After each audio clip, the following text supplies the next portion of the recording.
ಒಮ್ಮದಿ ಒಮ್ಮನದಿ ನಡೆಯುತ್ತೆ ರಾಜ್ಯದ ಸೊಮ್ಮ ನಿರ್ಮಡಿಯಾಗಿ ಪೆರ್ಚಿಸುತ್ತ ಉಮ್ಮಹದಿ ಭಂಡಾರ ತುಂಬಿಸಿ ವಾಲಿ ಭಂಡಾರ ತುಂಬಿಸಿ ಭೂಮಿ ಪನ ನೆಮ್ಮಿ ಸುಖ ಶಾಂತಿಗಳ ಪಡೆಯುತ್ತೆ ತಮ್ಮೊಳ್ ಅಂತಃಕಲಹಂ ಇಲ್ಲದೆ ನೆಮ್ಮದಿಯ ಬಾಳ್ಕೆಯಲಿ ತಣಿದರು ವಾನರರು ಸತತ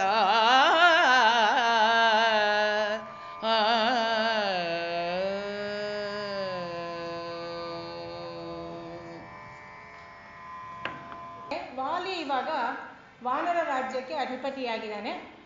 ಅವನ ಒಂದು ಆಧಿಪತ್ಯದಲ್ಲಿ ಅಂದರೆ ಅವನ ಆಳ್ವಿಕೆಯಲ್ಲಿ ವಾನರ ರಾಜ್ಯ ತುಂಬ ಸುಭಿಕ್ಷವಾಗಿ ಸಾಗ್ತಾ ಇದೆ.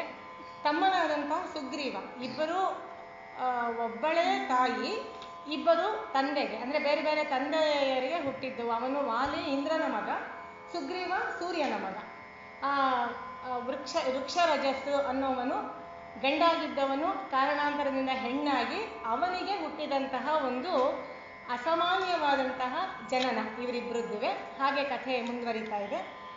ಈ ವಾಲಿಯ ರಾಜ್ಯದಲ್ಲಿ ಎಲ್ಲ ಚೆನ್ನಾಗಿದೆ, ಅಂತಃಕಲಹ ಏನಿಲ್ಲ, ಅಣ್ಣ ತಮ್ಮಂದಿರ ಮಧ್ಯೆ ಯಾವುದೇ ದ್ವೇಷ ಇಲ್ಲ, ವೈರ ಇಲ್ಲ, ಎಲ್ಲ ಚೆನ್ನಾಗಿ ನಡ್ಕೊಂಡು ಹೋಗ್ತಾ ಇರುವಾಗ ಅವರ ಆಳ್ವಿಕೆಯ ಕಾನನ ಪ್ರಾಂತದಲ್ಲಿ ಬೇರೆ ಬೇರೆ ಯಾರ್ಯಾರೋ ವಾನರರಲ್ಲದ ಅನೇಕರು ನುಸುಳುಕೊಂಡು ಬರ್ತಾ ಇದ್ದಾರೆ. ಈ ನುಸುಳುಕೋರರು ಎಲ್ಲ ಕಾಲಕ್ಕೂ ಒಂದು ಸಮಸ್ಯೆನೇ, ಆಗ ವಾನರರ ಕಾಲದಲ್ಲೂ ಇತ್ತು ಅಂತ ಅನಿಸುತ್ತೆ. ಅದನ್ನು ಎಲ್ಲರೂ ಬಂದು ಅವನಿಗೆ ರಿಪೋರ್ಟ್ ಮಾಡಿದ್ದಾರೆ, ಅಂದರೆ ವರದಿಯನ್ನು ಕೊಟ್ಟಿದ್ದಾರೆ ವಾಲಿಗೆ. ವಾಲಿ ಯೋಚನೆ ಮಾಡಿದ್ದಾನೆ, ಹೌದು ಬೇರೆಯವರು ಅಂದರೆ ಒಳ್ಳೆಯವರು, ಅಂದರೆ ನೀತಿವಂತರು ಬಂದರೆ ಅಥವಾ ನಮ್ಮ ನೆಲದ ಸಂಪ್ರದಾಯವನ್ನು, ಸಂಸ್ಕೃತಿಯನ್ನು, ಧರ್ಮವನ್ನು ಗೌರವಿಸುವಂಥವರು ಬಂದರೆ ನೆಲಕ್ಕೆ ಒಳ್ಳೆಯದು, ರಾಷ್ಟ್ರಕ್ಕೆ ಒಳ್ಳೆಯದು, ರಾಷ್ಟ್ರಕ್ಕೆ ಇನ್ನೂ ಬಲ ಬರುತ್ತೆ. ಆದರೆ ಅದನ್ನು ವಿರೋಧಿಸುವಂಥವ್ರು ಬಂದರೆ ಬಹಳ ಕಷ್ಟ ಆಗುತ್ತೆ. ರಾಷ್ಟ್ರದ ಏಕತೆಯನ್ನು ಕಾಪಾಡೋದು, ಶಾಂತಿಯನ್ನು ಕಾಪಾಡೋದು, ಸುವ್ಯವಸ್ಥೆಯನ್ನು ಕಾಪಾಡೋದು ಬಹಳ ಕಷ್ಟ ಆಗುತ್ತೆ ಅಂತೆಲ್ಲ ಹೇಳಿ ಅವನು ಯೋಚನೆ ಮಾಡ್ತಾ ಇದ್ದಾನೆ. ಮುನಿಗಳು ನಮ್ಮ ಪ್ರದೇಶದಲ್ಲಿ ಜಪ ತಪ ಅನುಷ್ಠಾನಗಳನ್ನು ಮಾಡಿಕೊಂಡು ಆಶ್ರಮಗಳನ್ನು ಕಟ್ಕೊಂಡಿದ್ರೆ ನಮಗೂ ಕೂಡ ಸಂಸ್ಕಾರ ಉಂಟಾಗುತ್ತೆ, ಒಳ್ಳೆಯ ಸದ್ಬುದ್ಧಿ ಬರುತ್ತೆ. ಆದರೆ ಈ ಬೇರೆಯವರೆಲ್ಲ ಬಂದರೆ, ದಾನವಾದಿಗಳು ಬಂದರೆ ಬಹಳ ಕಷ್ಟ ಆಗುತ್ತೆ. ಅವ್ರನ್ನ ನಾವು ಯಾವುದೇ ಕಾರಣಕ್ಕೂ ಇಲ್ಲಿ ಬೆಳೆಯೋದಕ್ಕೆ ಬಿಡಬಾರ್ದು ಅಂತ ಎಲ್ಲ ಹೇಳಿ ಯೋಚನೆ ಮಾಡಿ ಈಗ ಹೇಳ್ತಾ ಇದ್ದಾನೆ, ಇನ್ನು ರಕ್ಕಸರೆಮ್ಮ ಧರ್ಮವ ಮನ್ನಿಸರು. ಇನ್ನು ರಕ್ಕಸರು ಎಮ್ಮ ಧರ್ಮವ ಮನ್ನಿಸರು ವಾನರ ನರರ್ಕಳ ಗನ್ನಗತಕಗಳಿಂದ ಕಾಡುತ್ತೆ ಕೊಂದು ಕೂಗುವರು ಪನ್ನಗನ ಪಾಸಿನೊಳು ಸೇರಿದೆ ಬನ್ನ ತಪ್ಪಿದುದಲ್ಲ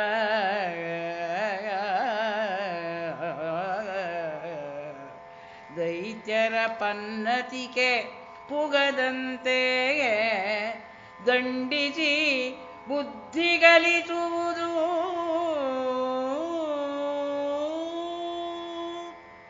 ವಾಲಿ ಯೋಚನೆ ಮಾಡ್ತಾ ಇರೋವಂಥ ರೀತಿ ಇದು.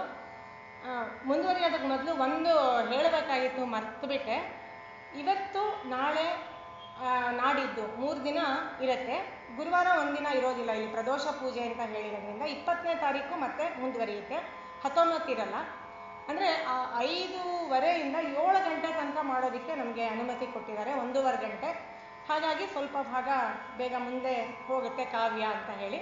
ದಯವಿಟ್ಟು ಬರೋರೆಲ್ಲ ಕೂಡ 7 ಗಂಟೆ ತನಕ ಇರೋದಕ್ಕೆ ಸಿದ್ಧರಾಗಿ ಬರಬೇಕು ಅಂತ ಪ್ರಾರ್ಥನೆ ಮಾಡ್ಕೊಳ್ತಾ ಕಾವ್ಯದ ಭಾಗಕ್ಕೆ ಬಂದರೆ, ವಾಲಿ ಹೇಳ್ತಾ ಇದ್ದಾನೆ, ರಾಕ್ಷಸರು ನಮ್ಮ ಧರ್ಮವನ್ನು ಮನ್ನಿಸರು ಅಂತ ಹೇಳಿ. ಯಾವಾಗಲೂ ಹಾಗೆ ಅವರ ಧರ್ಮ ಅಂದರೆ ಅವರ ಸ್ವಭಾವ, ರೀತಿ ನೀತಿ, ನಡವಳಿಕೆ ಇವೆಲ್ಲವೇ ಬೇರೆ ಇದ್ದಾಗ ವಾನರರ ಅವರ ಒಂದು ಜಾತಿಗೆ ಆದಂಥ ಧರ್ಮ, ರೀತಿ ನೀತಿ ಇದೆಲ್ಲ ಬೇರೆ ಇದ್ದರೆ ನಮಗೂ ಅವ್ರಿಗೂ ಸರಿ ಬರೋದಿಲ್ಲ.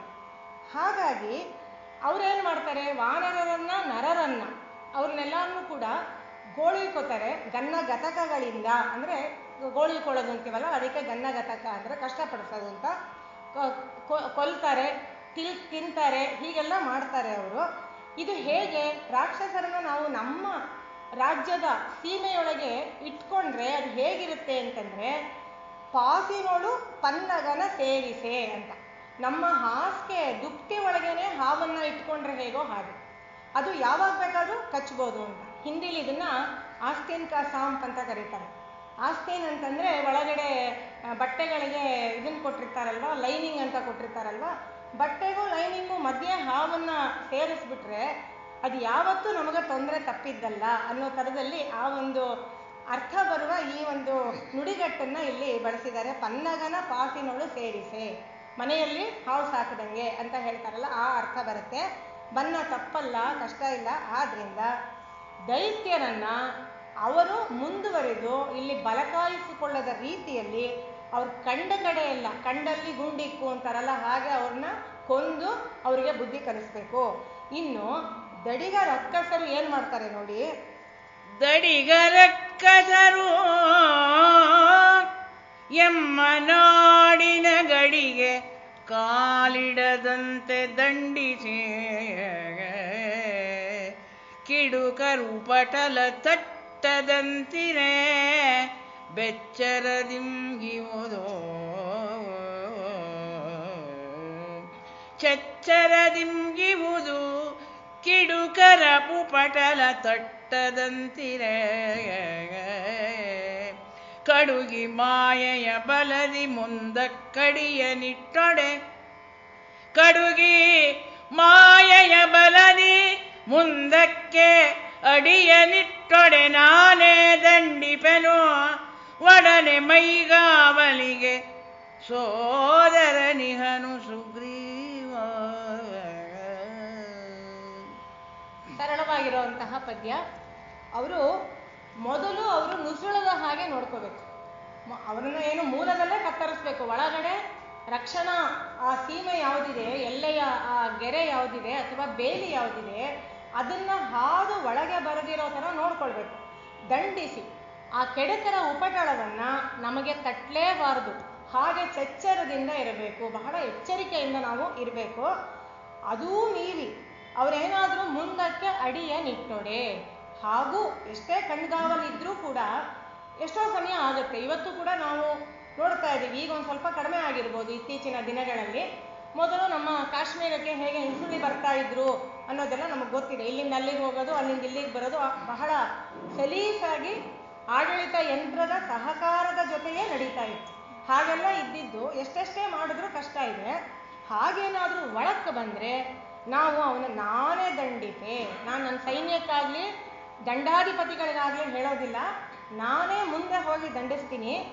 ನನ್ನ ಜೊತೆಗೆ ನನ್ನ ರಕ್ಷಣೆಗೆ ಸುಗ್ರೀವ ಇದ್ದೇ ಇದ್ದಾನೆ ನನ್ನ ತಮ್ಮ.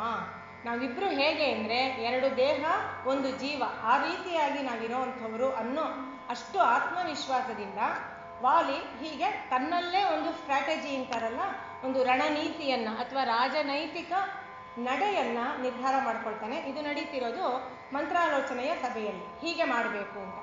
ಹೀಗೆ ಅವರೆಲ್ಲರೂ ಕೂಡ ಒಡೆಯನಾಜ್ಞೆಗೆ ಮಣಿದು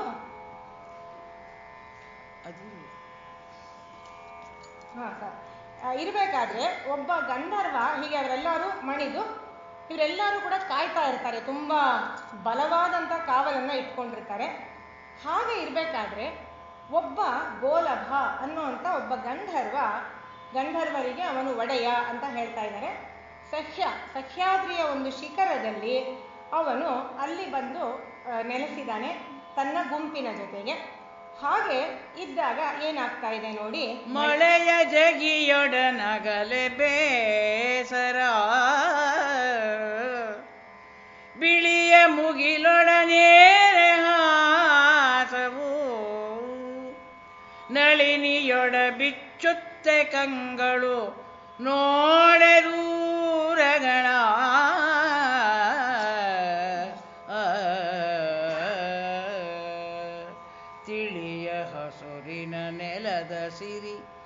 ಬೋಂದಳದ ನೀಲದ ಕೆಳಗೆ ತವಕಿದೆ ಸೆಳೆದುದೆಲ್ಲರ ಮನವ ಶರದವು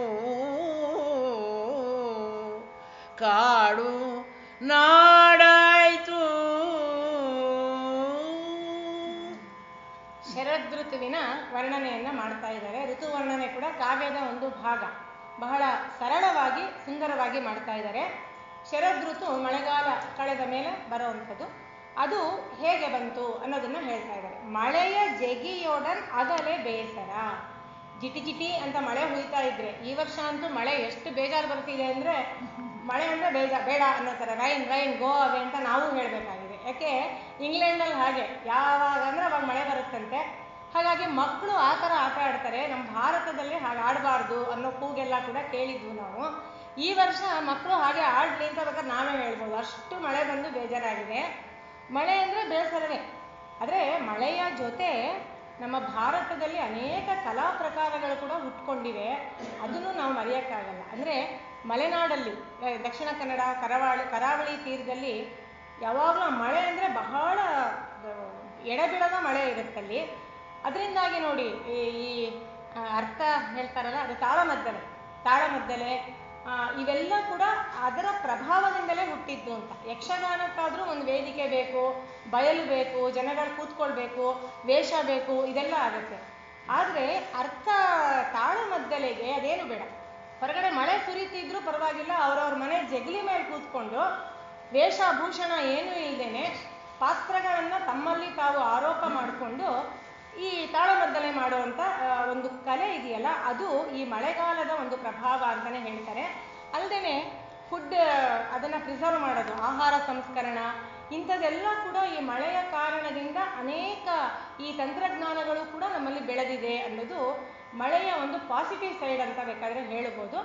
ಆದ್ರೂ ಮಳೆ ಇದ್ದರೆ ಬೇಜಾರೆ, ಅದಿಲ್ಲ ಅಂತ ಮಾತ್ರ ಹೇಳೋಕ್ಕಾಗಲ್ಲ. ಯಾಕೆಂದರೆ ನಮಗೆ ಬಿಡುಬೀಸಾಗಿ ಎಲ್ಲಿ ಬೇಕೋ ಅಲ್ಲಿ ಹೋಗಿ ಬರೋಕ್ಕಾಗಲ್ವಲ್ಲ. ಅದಕ್ಕೊಂದು 108 ಪೆರಾಫರ್ನೇಲಿಯಾಗಳನ್ನ ಹೊಂದಿಸ್ಕೊಂಡು ಹೋಗಬೇಕಾಗತ್ತೆ.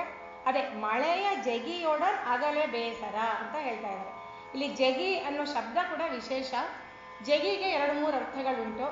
ಜಗಿಯೋದು ಅಂದರೆ ಗೊತ್ತಾ ಇದೆ, ಚೆನ್ನಾಗಿ ಹಲ್ಲಲ್ಲಿ ಹಾಕಿ ಜಗಿದು ನುರಿಸೋದು. ಇನ್ನೊಂದು ಜಗಿ ಅಂದರೆ ಹಣ್ಣಿನಿಂದ ಗೊನೆ ಜಗಿತಿತ್ತು ಅಂತ ಹೇಳ್ತಾರೆ, ಅಂದರೆ ತೊನೆಯೋದು ಕೆಳಗಡೆಗೆ. ಇನ್ನೊಂದು ಜಗಿ ಅಂತಂದರೆ ಪ್ರಕಾಶಿಸು ಹೊಳೆ ಅಂತ ಹೇಳಿ, ಮಳೆ ಹೊಳವಾಗೋದು ಅಂತ ಹೇಳ್ತೀವಿ ನಮ್ಮಲ್ಲಿ. ಗ್ರಾಮೀಣ ಪ್ರದೇಶದಲ್ಲಿ ಇವತ್ತು ಆಕಾಶ ಹೊಳವಾಗಿದೆಯಪ್ಪ ಅಂತ ಹೇಳ್ತೀವಿ, ಮೋಡ ಇಲ್ಲ ಅಂತ. ಆ ಪ್ರಯೋಗ ಇಲ್ಲಿ ಹಾಗೆ ಹೊಳವಾಗ್ತಿದ್ದ ಹಾಗೇನೆ ಬೇಸರ ಎಲ್ಲ ಹೋಯ್ತಂತೆ. ಮತ್ತು ಶರದೃತುವಿನಲ್ಲಿ ಮೋಡಗಳು ಬೆಳ್ಳಗಿರುತ್ತೆ, ಕಪ್ಪಗಿರೋದಿಲ್ಲ, ನಿರಭ್ರವಾದ ಆಕಾಶ. ಆದರೆ ಇದ್ರೂ ಮೋಡಗಳು ಬಿಳಿಯದಾಗಿರುತ್ತೆ. ಅದು ಬರ್ತಾ ಇದ್ದ ಹಾಗೇನೆ ಹೇಗೆ ಆಕಾಶವೇ ನಗುತ್ತಿದೆಯೇನೋ ಅನ್ನೋ ಹಾಗೆ ಇಡೀ ಸಮಾಜದಲ್ಲಿ, ಇಡೀ ಮನುಷ್ಯನ ಜೀವನದಲ್ಲಿ ನಗು ಬರುತ್ತೆ. ಇನ್ನು ನಳಿನಿಯೊಡೆ ಬಿಚ್ಚುತ್ತೆ ಕಂಗಳು ನೋಡೆ ದೂರಗಳ, ಅಂದರೆ ನಳಿನಿ ಒಡೆ ಕಮಲ ಅರಳುತ್ತಿದ್ದ ಹಾಗೇನೆ ದೂರದವರೆಗೂ ನೋಡೋದು. ಅಂದರೆ ಅಷ್ಟು ಎಲ್ಲ ಕಡೆ ಮೋಡ ಇಲ್ಲ, ಮಳೆ ಇಲ್ಲ, ಮಂಜಿಲ್ಲ, ತುಂಬ ಚೆನ್ನಾಗಿರುತ್ತೆ ಆ ರೀತಿಯಾಗಿ. ಇನ್ನು ಹಸಿರಾಗಿದೆ ಎಲ್ಲ ಕಡೆನೆಲ್ಲ.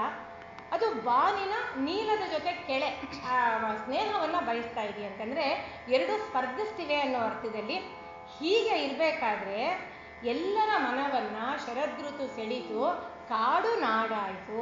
ನಾಡಿಗೂ ಕಾಡಿಗೂ ವ್ಯತ್ಯಾಸ ಇಲ್ಲ. ಆ ರೀತಿಯಾಗಿ ಎಲ್ಲ ಕಡೆ ಸಂತೋಷ, ಸೊದ ಎಲ್ಲವೂ ಕೂಡ ಕೂಡಿ ಬಂತು ಅಂತ ಹೇಳ್ತಿರ್ಬೇಕಾದ್ರೆ ಮತ್ತೆ ಒಂದು ಪದ್ಯ, ಅದರ ವರ್ಣನೆಯ ಮುಂದುಭಾಗ. ಎತ್ತಿ ಕೊರಲನು ಪಾಡಿ ಕೋಗಿಲೆ ಮತ್ತಗಾನರಿ ಬಂಡುಣಿಯೋ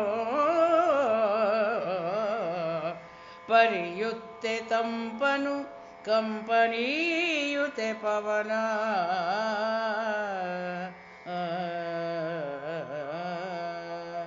ಗೋಲಭನ ಬಿತ್ತರದಿಂ ಉಪಚರಿಸೆ ಪಡೆಯೊಡನತ್ತಲೆ ಕೆಲ ಕಾಲ ನಿಂದನು ಮತ್ತವಟರಲ್ಲಲ್ಲಿ ವಿಹರಿಸಿ ತಣಿಯುತ ಉಬ್ಬಿದರು. ಬಂದಂಥ ರಾಗ ಅವನಿಗೆ ಹರ್ಷ. ಒಂದು ರೀತಿಯಾಗಿ ವಸಂತ ಋತುವೇ ಬಂದಿದೆ ಅನ್ನೋ ಶರದು ಕಾಡು ನಾಡಾಯಿತು, ಆಮೇಲೆ ವಸಂತ ಋತುವು ಬಂದಿದೆ. ಯಾಕಂದರೆ ಕೋಗಿಲೆ ಎಲ್ಲ ಹಾಡ್ತಾ ಇದೆ ಅಂತ ವರ್ಣನೆ ಮಾಡ್ತಾ ಇದ್ದಾರೆ. ಹಾಗಾಗಿ ಅವನಿಗೆ ಬಹಳ ಸಂತೋಷ ಆಗಿದೆ. ಯಾರಿಗೆ? ಆ ಗೋಲಭನಿಗೆ. ಗೋಲಭ ಗಂಧರ್ವ. ನಾನಾಗಲೇ ಹೇಳಿದ್ನಲ್ಲ, ಗಂಧರ್ವ ಅಂತಂದರೆ ನೋಡಿ, ಅದಕ್ಕೆ ನಿರ್ವಚನ ಇದೆ. ಗಂಧರ್ವ ಅನ್ನೋ ಶಬ್ದಕ್ಕೆ ಗಂಧಂ ಸಂಗೀತ ವಾದ್ಯಾದಿ ಜನಿತ ಪ್ರಮೋದಂ ಅರ್ವತಿ ಇತಿ ಗಂಧರ್ವ ಅಂತ ಹೇಳಿ. ಗಂಧ ಅಂದರೆ ಸುಗಂಧ, ಅಂದರೆ ಹಾಡು, ಕುಣಿತ, ಅಂಗರಾಗ ಲೇಪನಗಳು, ಇದರಿಂದ ಯಾವ ಸಂತೋಷ ಸಿಗುತ್ತೋ ಆ ಸಂತೋಷವನ್ನು ನಿರಂತರವಾಗಿ ಅನುಭವಿಸುವಂಥ ಮನೋವೃತ್ತಿ ಉಳ್ಳವರು ಅಥವಾ ಮನೋಧರ್ಮ ಉಳ್ಳವರನ್ನ ಗಂಧರ್ವರು ಅಂತ ಕರೆಯೋದು. ಅದು ಆ ಶಬ್ದದ ಒಂದು ನಿರ್ವಚನ. ಗಂಧಂ ಅರ್ವತೀತಿ ಗಂಧರ್ವ ಅಂತ ಹೇಳಿ ಬರುತ್ತೆ. ಇವರು ಗೋಲಭನ ಹೆಸರನ್ನ ಹೇಳ್ತಾ ಇದ್ದಾರೆ. ಇಲ್ಲಿ ಈ ಗೋಲಭನಿಗೆ ಕೋಗಿಲೆ ಹಾಡ್ತಾ ಇದೆ. ಮೊದಲೇ ಅವರು ಆ ರೀತಿಯಾದಂತಹ ಆನಂದಕ್ಕೆ ತೆತ್ಕೊಂಡಂಥ ಜೀವ ಗಂಧರ್ವರು. ಅವರಿಗೆ ಬೇರೆ ಯಾವ ಚಿಂತೆ ಇಲ್ಲ. ಯಾವಾಗಲೂ ಸುಖ, ಸಂತೋಷ, ಹಾಡು, ಕುಣಿತ, ಆಮೋದ, ಪ್ರಮೋದ, ಆ ರೀತಿಯಾದಂಥದ್ದು ಅವರ ಜೀವನ ಶೈಲಿಯಾಗಿರುತ್ತೆ. ಅವರು ದೇವಯೋನಿಗಳು, ದೇವತೆಗಳಲ್ಲೇ ಜನಿಸಿದವರು, ಸ್ವರ್ಗದಲ್ಲೇ ವಾಸ ಮಾಡುವಂಥವರು, ಈ ರೀತಿಯಾದಂಥ ವಿಶೇಷಣಗಳನ್ನು ಕೊಡ್ತಾರೆ. ಇನ್ನು ಈ ದುಂಬಿ ಇದೆಯಲ್ಲ, ದುಂಬಿ ತಂಪನ್ನ ಎರಿತಾ ಇದೆ. ಈ ಪವನ ಗಾಳಿ ಬಂದು ಅವನಿಗೆ ತಣ್ಣನೆಯ ಗಾಳಿ ಬೀಸ್ತಾ ಇದೆ, ಅದು ಉಪಚರಿಸ್ತಾ ಇದೆಯಂತೆ ಈ ಗೋಲಭನ್ನ. ಇದೆಲ್ಲ ನೋಡಿದಾಗ ವಾತಾವರಣ ಇಷ್ಟೊಂದು ಚೆನ್ನಾಗಿದೆ, ರಮ್ಯವಾಗಿದೆ, ನಾವು ಯಾಕೆ ಇನ್ನೊಂದು ಸ್ವಲ್ಪ ದಿನ ಇಲ್ಲೇ ಇರಬಾರ್ದು ಅಂತ ಹೇಳಿ ಅವರೇನೋ ಸ್ವಲ್ಪ ದಿನ ಬರೋಣ ಅಂತ ಸಹ್ಯಾದ್ರಿ ಪರ್ವತಕ್ಕೆ ಬಂದವರು ಅಲ್ಲೇ ಇದ್ಬಿಡ್ತಾರೆ. ಅಲ್ಲೆಲ್ಲ ವಿಹಾರ ಮಾಡ್ತಾ ತಣಿತಾ ಇದ್ದಾರೆ ಅಂತ ಹೇಳಿಬಿಟ್ಟು. ಈ ಗೋಲಭ ಯಾರು ಅಂತ ನಮಗೆ ಅನಿಸುತ್ತೆ. ಇದು ಕಿಷ್ಕಿಂಧ ಕಾಂಡದಲ್ಲೇ ಬರುತ್ತೆ. ವಾಲಿಯ ಪ್ರಸಂಗ ಬರುತ್ತಲ್ಲ, ಆ ಒಂದು 22ನೇ ಸರ್ಗ ಅಂತ 22ನೇ ಸರ್ಗ ಅಂತ ಅಂದ್ಕೊಳ್ತೀನಿ, ಅದರಲ್ಲಿ ಬರುತ್ತೆ, ಅವನ ಹೆಸರು ಬರುತ್ತೆ. ತುಂಬ ನೋಡಿ ಅವನ ಪಾತ್ರ ಬಹಳ ಸಣ್ಣದು. ಅದು ಪೌರರು ಹೇಳೋದು, ವಾಲಿ ಸತ್ತೋದ ಮೇಲೆ, ರಾಮ ವಾಲಿಯನ್ನು ಕೊಂದು ಬಿಡ್ತಾನಲ್ಲ, ಕೊಂದ ಮೇಲೆ ಪೌರರೆಲ್ಲ ಶೋಕಿಸ್ತಾರೆ. ಆ ಶೋಕಿಸುವಂಥ ಸಂದರ್ಭದಲ್ಲಿ ಎಷ್ಟು ಚೆನ್ನಾಗಿ ನೀನು ನಮ್ಮನ್ನು ನೋಡ್ಕೊಳ್ತಾ ಇದ್ದೆ, ಎಷ್ಟು ಚೆನ್ನಾಗಿ ನಿನ್ನ ಆಳ್ವಿಕೆಯಿಂದ ಇಡೀ ಒಂದು ಉಪವನಗಳು, ಕಾಡಿನ ಸೀಮೆಯೆಲ್ಲ ಪುಷ್ಪೌಘದಿಂದ, ಹೂವಿನ ಗುಂಪಾದ ಗೊಂಚಲುಗಳಿಂದ, ಹೂವಿನ ಮಂಜರಿಗಳಿಂದ ಶೋಭಿಸೋ ಹಾಗೆ ಮಾಡ್ತಾ ಇದ್ದೆ. ನೀನು ಗೋಲಭನ ಜೊತೆ ಅಷ್ಟು ವರ್ಷ ಯುದ್ಧ ಮಾಡಿದೆ, ಹಾಗೆಲ್ಲ ಮಾಡಿದೆ ಅಂತ ಹೊಗಳ್ತಾರೆ. ವಾಲಿಯನ್ನ ಹೊಗಳಿ ಶೋಕಿಸ್ತಾರವರು. ಆ ಸಂದರ್ಭದಲ್ಲಿ ಬರುವಂತಹ ಅವನ ಹೆಸರು. ಆದರೆ ಇವನು ತುಂಬ ಮುಖ್ಯನಾದಂತಹ ಗಂಧರ್ವ ಅಲ್ಲ ಅಂತ ಗೊತ್ತಾಗತ್ತೆ. ಯಾಕೆ ಅಂದರೆ ನೋಡಿ, ಮುಖ್ಯ ಆದ್ಯರನ್ನ ಹೇಳ್ತಾರೆ ಕೆಲವರನ್ನ, ಗಂಧರ್ವರನ್ನ. ಅದು ಅಮರಕೋಶದಲ್ಲೂ ಬರುತ್ತೆ, ಶಬ್ದಗಳಲ್ಲೂ ಬರುತ್ತೆ, ಸಂಸ್ಕೃತ ಶಬ್ದಮಂಜರಿಯಲ್ಲೂ ಬರುತ್ತೆ. ಹಾ ಹಾ, ಹೂ ಹೂ, ಚಿತ್ರರಥ, ವಿಶ್ವಾವಸು, ಆಮೇಲೆ ಗೋಮಾಯು, ತುಂಬುರು, ನಂದಿ, ಇವರನ್ನ ಆದ್ಯ ಗಂಧರ್ವರು ಅಂತ ಕರೀತಾರೆ. ಅದಲ್ಲದೇನೆ 11 ಗಣಗಳನ್ನು ಹೇಳ್ತಾರೆ. ಆ 11 ಗಣಗಳು, ಈ ಆದ್ಯ ಗಂಧರ್ವರಂತೂ ಗೋಲಭ ಬರೋದಿಲ್ಲ, ಈ 11 ಗಣಗಳಲ್ಲಿ ಯಾರೋ ಒಬ್ಬ ಆಗಿರಬೇಕು ಅಂತ ಅನ್ಸುತ್ತೆ. ಇಷ್ಟು ಅಮುಖ್ಯವಾದ ಪಾತ್ರವನ್ನ ಇಲ್ಲಿ ಕವಿಗಳು ಬಹಳ ಚೆನ್ನಾಗಿ ಬಳಸ್ಕೊಂಡಿದ್ದಾರೆ. ಮುಂದೆ ನೋಡಿ ಅದು ಹೇಗೆ ಆ ಪಾತ್ರವನ್ನ ಸೃಷ್ಟಿ ಮಾಡ್ತಾರೆ ಅಥವಾ ಪೋಷಿಸ್ತಾರೆ ಅಂತ. ಅದಕ್ಕೆ ನಾನು ಹೇಳಿದ್ದು, ವಾಲ್ಮೀಕಿ ಮಹರ್ಷಿಗಳು ಎಲ್ಲಿ ಬೆರಳು ತೋರಿಸಿ ಬಿಟ್ಟು ಹೋಗಿದ್ರೋ ಅದನ್ನ ಆ ಸೂಚನೆಯನ್ನು ಹಿಡ್ಕೊಂಡು ಇಲ್ಲಿ ಅವರು ಕಾವ್ಯವನ್ನ ಬೆಳೆಸ್ತಾ ಬರ್ತಾರೆ.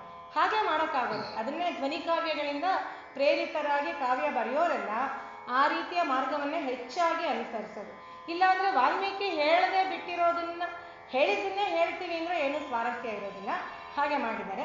ಮುಂದೆ ನೋಡಿ, ಮುಂದಿನ ಪದ್ಯದಲ್ಲಿ ಏನಾಗ್ತಾ ಇದೆ ಅಂತ. ಸಾಲು ಬೆಟ್ಟಗಳ ಅಡರಿ ನಿರ್ಜರ ಕೂಲದೊಳು ವಿಹರಿಸುತ್ತೆ, ನೀರೊಳು ಕೇಲಿಗಳ ನಾಡುತ್ತೆ, ಫಲ ಪುಷ್ಪಾದಿಗಳನ್ನೆಲ್ಲ ಲೋಲರವದಿರು ಸೂರೆಗೊಂಡರು, ವಾಲಿಭಟರದ ಸಹಿಸಲಾರದೆ ಗೋಲಭ ಬಗೆ ಪಡೆ ಬೆರೆತು ಸರಿಯಲ್ಕೆ ಏರಿದಲ್ಕೆ ಅವನು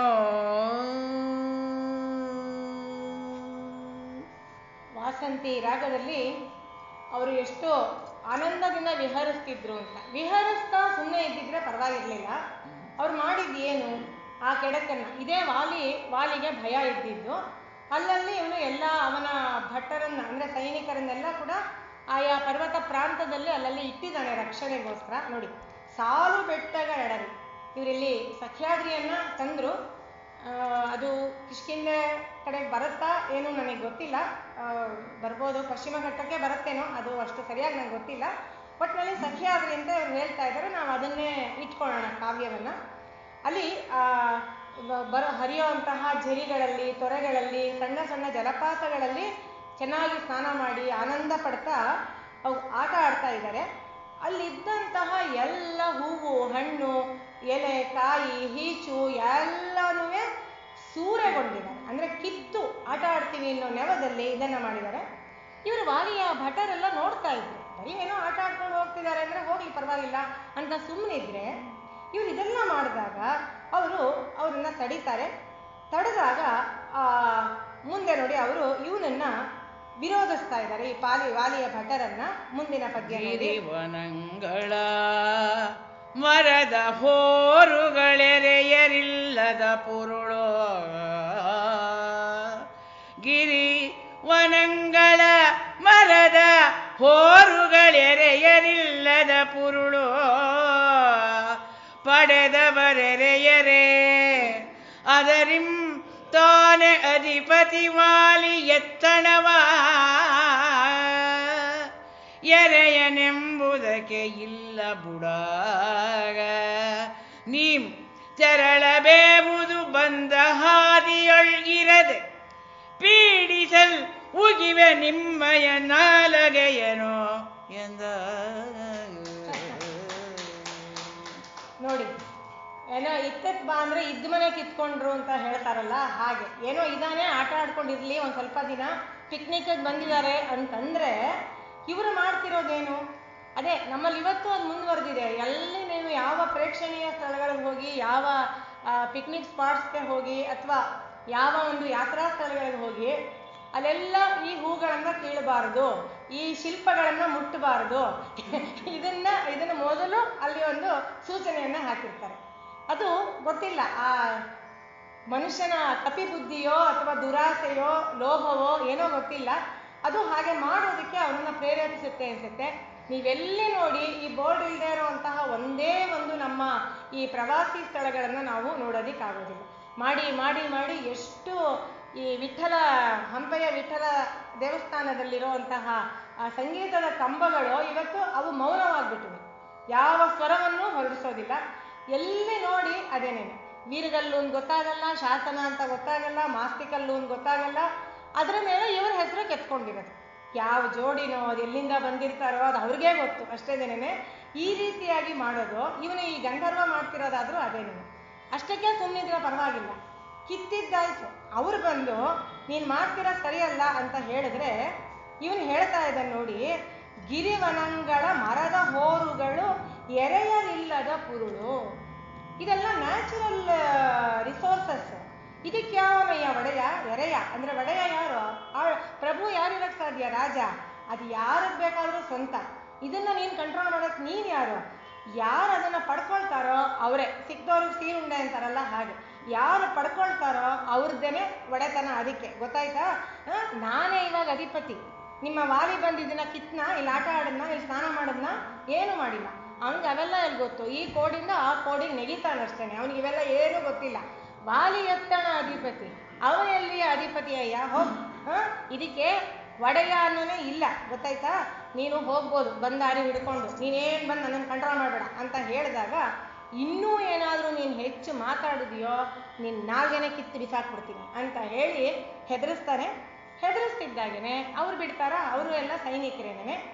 ಅವರು ಹೇಳ್ತಾ ಇದ್ದಾರೆ, ಒಡನೆ ಕೈ ಅದಿಲ್ಲ, ಅವರಿಬ್ಬರ ನಡುವೆ ಕೈ ಹತ್ತುತ್ತೆ, ಜಗಳ ಆಗುತ್ತೆ, ಎಲ್ಲ ಆಗುತ್ತೆ.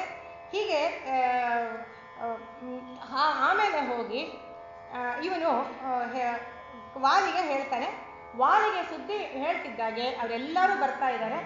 ಬಂದು ಸೈನ್ಯದ ಜೊತೆ ಬಂದು ಮಾತಾಡ್ತಾ ಇದ್ದಾನೆ. ಎಲವೋ ಗೋಲಭ ನಮ್ಮ ನಾಡನು ಸಲುಗೆಯಿಂ ಪುಗುತರ್ಪುದಲ್ಲವೋ ಛಲದಿ ನೆಲೆಸುವುದಲ್ಲ ಭಂಗಮಂ ಎಮ್ಮ ಜನಕ್ಕೆಲ್ಲ ಒಲುಮೆಯಿಂದಾಗಿ ಪುದುಮಲ್ಲವೋ ತೊಲಗಲು ಇಲ್ಲಿಂ ಬೇಗ ಸೌಖ್ಯವು ಇಲ್ಲಿಂ ತೊಲಗಲು ಸೌಖ್ಯವು ಬೇಗ ಛಲವ ತೊಟ್ಟೊಡೆ ತಲೆಯ ದಂಡವ ಕೊಳ್ಳೆನೆನಲು ಇವನು ಬಂದು ಮೊದಲಿಗೆ ಮಾತಿನ ಮೂಲಕ ಎಚ್ಚರಿಕೆಯನ್ನು ಕೊಡ್ತಾ ಇದ್ದಾನೆ ವಾಲಿ. ಎಲವ ಗೋಲಭ, ಅವನಿಗಷ್ಟೇ ಮರ್ಯಾದೆ ಕೊಟ್ಟು ಮರ್ಯಾದೆ ತಗೋಬೇಕು ಅನ್ನೋದು ಎಲ್ಲ ಕಾಲಕ್ಕೂ ಸಲ್ಲುವಂಥ ಮಾತು. ಅವನು ಹೀಗೆ ಅವನನ್ನ ಓಡ್ತಿದ್ದ. ಅವರೆಲ್ಲ ಹೋಗಿ ಹೇಳಿದ್ದಾರೆ. ಬಂದು ಹೇಳ್ತಾ ಇದ್ದಾನೆ, ನೋಡು ನಮ್ಮ ಈ ನಾಡನ್ನ ಸಲುಗೆ ಅಂದ್ರೆ ನಿಂದೇ ರಾಜ್ಯ ಅನ್ನೋ ಥರ ಬಂದಿದೆಯಲ್ಲ. ನಾವೆಲ್ಲಿ ಬೇರೆ ಕಡೆ ಹೋದಾಗ ಆ ಊರಿನ ನೀತಿ ನಿಯಮಗಳಿಗೆ ಅನುಸಾರವಾಗಿ ನಾವು ನಡ್ಕೊಳ್ಬೇಕು.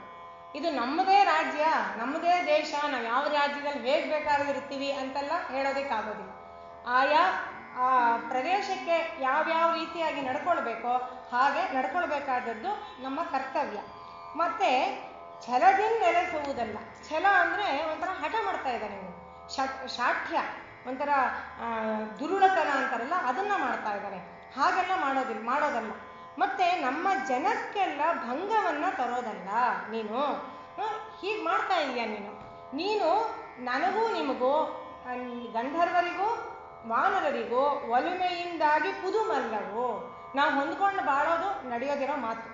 ನಮ್ಮ ರೀತಿ ನೀತಿಗಳೇ ಬೇರೆ, ನಮ್ಮ ಬಾಳಿನ ಶೈಲಿಯೇ ಬೇರೆ, ಬದುಕಿನ ಶೈಲಿಯೇ ಬೇರೆ, ನಿಮ್ಮದೇ ಬೇರೆ. ಹಾಗಾಗಿ ನಮಗೂ ನಿಮಗೂ ಪುದುಮಲ್ಲವು. ಪುದುವಾಳ್ವು ಅಂದರೆ ಹೊಂದ್ಕೊಂಡು ಬಾಳೋದು ಅಂತ ಅರ್ಥ. ಅದು ಆಗೋದಿಲ್ಲ. ತೊಲಗಲಿಲ್ಲಿಂ ಬೇಗ ಸೌಖ್ಯವು. ನೀನು ಇಲ್ಲಿಂದ ಎಷ್ಟು ಬೇಗ ಹೋಗ್ತೀಯೋ ದೂರಕ್ಕೆ ಅಷ್ಟು ನಿನಗೂ ಒಳ್ಳೆಯದು, ನಮಗೂ ಒಳ್ಳೆಯದು.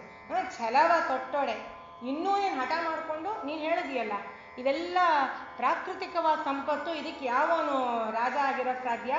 ನಾನು ಅದನ್ನು ಮೊದಲು ಆಕ್ರಮಿಸ್ಕೊಂಡಿದ್ದೀನಿ, ಈ ಪ್ರದೇಶನ, ನಾನಿಲ್ಲೇ ಇರ್ತೀನಿ ಅಂತೇನಾದರೂ ನೀನು ಹಠ ಮಾಡಿದೆಯೋ ನಿನ್ನ ತಲೆ ದಂಡ ಬೀಳತ್ತೆ ಅಂತ ಹೇಳಿ ಎಚ್ಚರಿಕೆ ಮಾಡಿದಾಗ ಅವನು ಹೇಳ್ತಾ ಇದ್ದಾನೆ, ನಿಮ್ಮ ಮಂದಿಯ ಬಲ್ಲೆ ಕೋಡಗನೆಮ್ಮ ನಾಡಿನೊಳಿಲ್ಲ ಪಿಡಿಯುತ ಎಮ್ಮ ನಾಡಿಂಗುಯ್ದು ನಿನ್ನಂ ಪಂಜರದೊಳಗಿಟ್ಟೋ ನಿನ್ನಂ ಪಂಜರದಲ್ಲಿ ಇಟ್ಟು ಉಮ್ಮಗದಿ ಪಣ್ಗಾಯ ನುಣಿಸುತ್ತ ಎಮ್ಮವರ ಬಿನದವನು ಪೆರ್ತಿಪೆ ನಿಮ್ಮ ಪಿಡಿಯಲ್ ಬಲೆಯ ನಿಕ್ಕುವ ಕಷ್ಟ ತಪ್ಪಿತು.